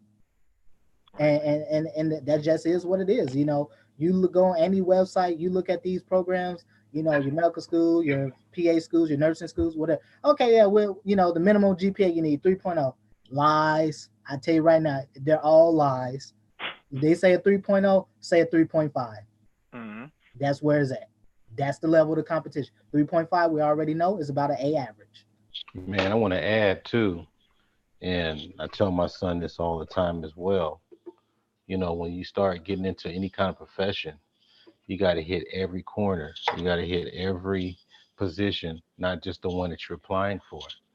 Because I'm telling you, when I started applying, because I went to Cal Arts, that's for people that don't know the people that know the arts, they know what kind of school that is. But I had all kinds of stuff. I knew damn near everything in the arts when it comes to the industry. And so usually I already knew it was coming. When you get those interviews, they say, well, nice resume, but we're kind of looking for a person that knows how to do A, B, and C. I'm like, I know how to do that. And also we need someone to know how to do this. And I said, I know that too. I mean, by the time they're trying to dance around, they just say, when can you start? So my whole thing was, you can't give them any excuse to tell you why they can't hire you. You got to be able to catch everything, to where you're just going to be great no matter how much, and they can't deny you. That's what we're made of. And I don't think anything is wrong with that. I think you have to really be great at what you do. Don't just do bare minimal. Don't do mediocre stuff, because basically you want to make some money. You want to be able to have your house, your car, all that kind of stuff. But mediocrity is what's being pushed, man. You see it even in the Yes. man. You see that a lot, man. There's Yeah. so many people who push mediocrity. The educated Pookie. People are talking about this. I mean, and trying to leverage scientific methods to justify this sort of blackmail. Where I'm from, a Pookie is usually a failed black male. Someone who's either undereducated or illiterate, did not make it. Usually promiscuous. This sort of black male is being pushed in the manosphere, and I'm trying to understand. Like, it contradicts the whole purpose of the Black Brain Trust. You know, Yeah. I'm I'm and I'm not laughing too much, Mhm. but I'm just sitting there like, they're the ones with the platform now. Like back in the day, I would say back in my time was what? Probably the late 80s, early 90s. Them Mhm. guys weren't around. Yeah, them guys were not around. Them guys were probably somewhere, when we were really doing the whole intellectual thing and building and talking about history and talking about society and family. Them dudes somewhere, getting high, and we didn't even know where they were. Mhm. All of a sudden they pop out of nowhere after the 2000s. You I know, would say I would probably say prior to that, bro. I was around in the prior to '90s that. myself, man. I remember when the feds came through, with the 1994 crime bill and was sweeping neighborhoods from all across the Hmm. country, and a lot of those guys who either did not get swept, man, they got lost in the sauce out here and ended up shacking it up and became the valedictorian of the hood. Um, and I find that to be interesting that in 2019 this black male is being pushed as the symbol of masculinity and alpha maleness, and meanwhile the community is in crisis. We just read about several articles about black male health, 20s and 30s and 40s, suffering from all types of preventative issues, and somehow he's the alpha male. You know, it's mind-boggling and frustrating at the same time, especially after what I saw last night. The best that Africa has to offer dominating over here, and they are fraternity up now. Basically, Mm, NISBA has turned into a fraternity. You're not getting in unless you have the excellence. mm. Um, Look, brother, most of the black students in my when I went through nursing school, most of the black students in there were non-ADOS. They were from the diaspora, mhm, and I was cool with them. Hey, mhm. I didn't have those problems. No, no, they love me, man. They like I, give me your LinkedIn, give me all your contacts, man. We need to chop up some game. We talked about Africa last night. The emergence of Africa, and everybody's on board with this. Um, yeah, I didn't have those problems, bro. I used to lead study groups. It just is what it is. I mean, even right now, one of my mentors right now he's East Indian. He's from India. yep. He's a physiologist. Mhm. He was one of the folks that got me into doing shadowing and working doing research with a hyperbaric physician. Yeah, I'm with you guys. I'm very linked in globally. The Nigerians to the, people from Egypt, Arabs, all that, Koreans. So I still have some friendships with some of them and business dealings with them, but I still know what it is. Mhm. I'm not blind. Yeah, I You know mean, what I mean? in regards to this conversation about black health, one I follow one YouTuber. I subscribe to one YouTuber. He's a PA. He's out in Arizona, but this guy makes like 300 grand a year. Just bought a brand new Porsche Cayenne hybrid, Mm-hmm. and I follow him. I just a couple of months ago when I was telling you all about, I was in Louisiana for a conference, and I was meeting nurse practitioners out, at this conference who had practices. They were making 250, 350 grand a year. Mm-hmm. I mean, this is what's out there for folks who got a plan. You Yep. go into these professions, you have a plan. Well, And they're marrying. They're marrying. Keep that in mind. That it's not and just then them by themselves. They're marrying, so their wealth, yeah, growth, and is maximized exponentially and, through and assets and stuff. and that is very true, brother. I would say this is definitely true in the healthcare sector. Healthcare professionals tend to marry other healthcare professionals. Yep. Doctors marry nurses, nurses marry nurses, doctors marry doctors. Why? Because again, you have high income earners.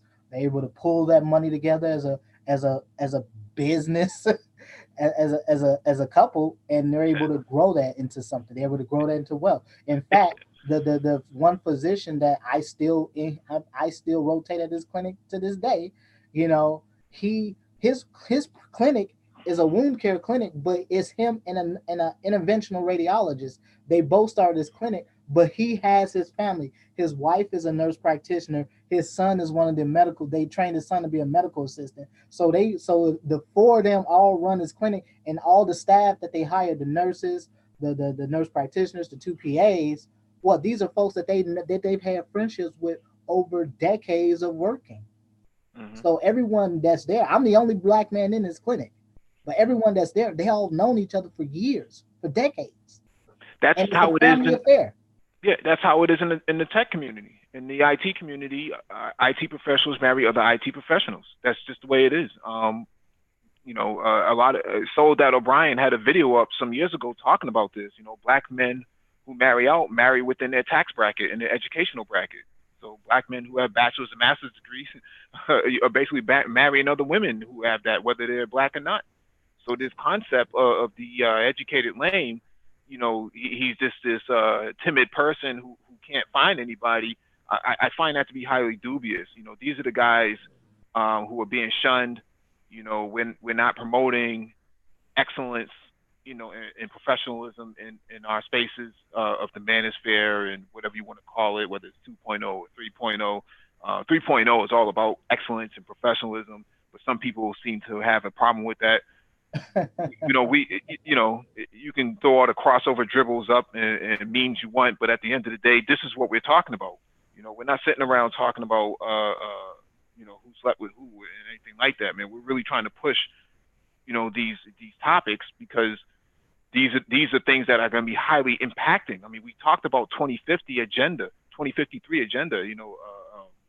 The amount of time that's going to take for Black people to actually get it or fail.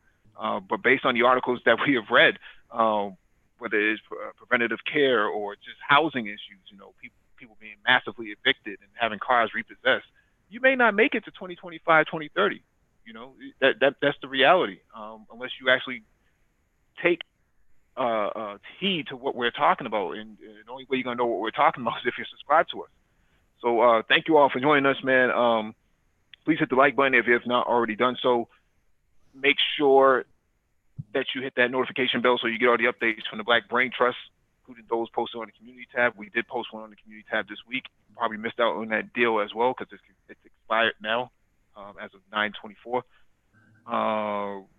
We'll probably be back tomorrow for economics. I might start late. Got some solidarity work I need to do tomorrow. But make sure y'all follow Super Triz as well. YouTube.com/Super Triz. Make sure y'all follow Information Man as well. YouTube.com/Information Man. Too bad he couldn't get on the panel tonight due to his mic issues, technical difficulties. And make sure y'all follow Mr. Fantastic as well. YouTube.com/Mr. Fantastic 824. With that being said, shalom.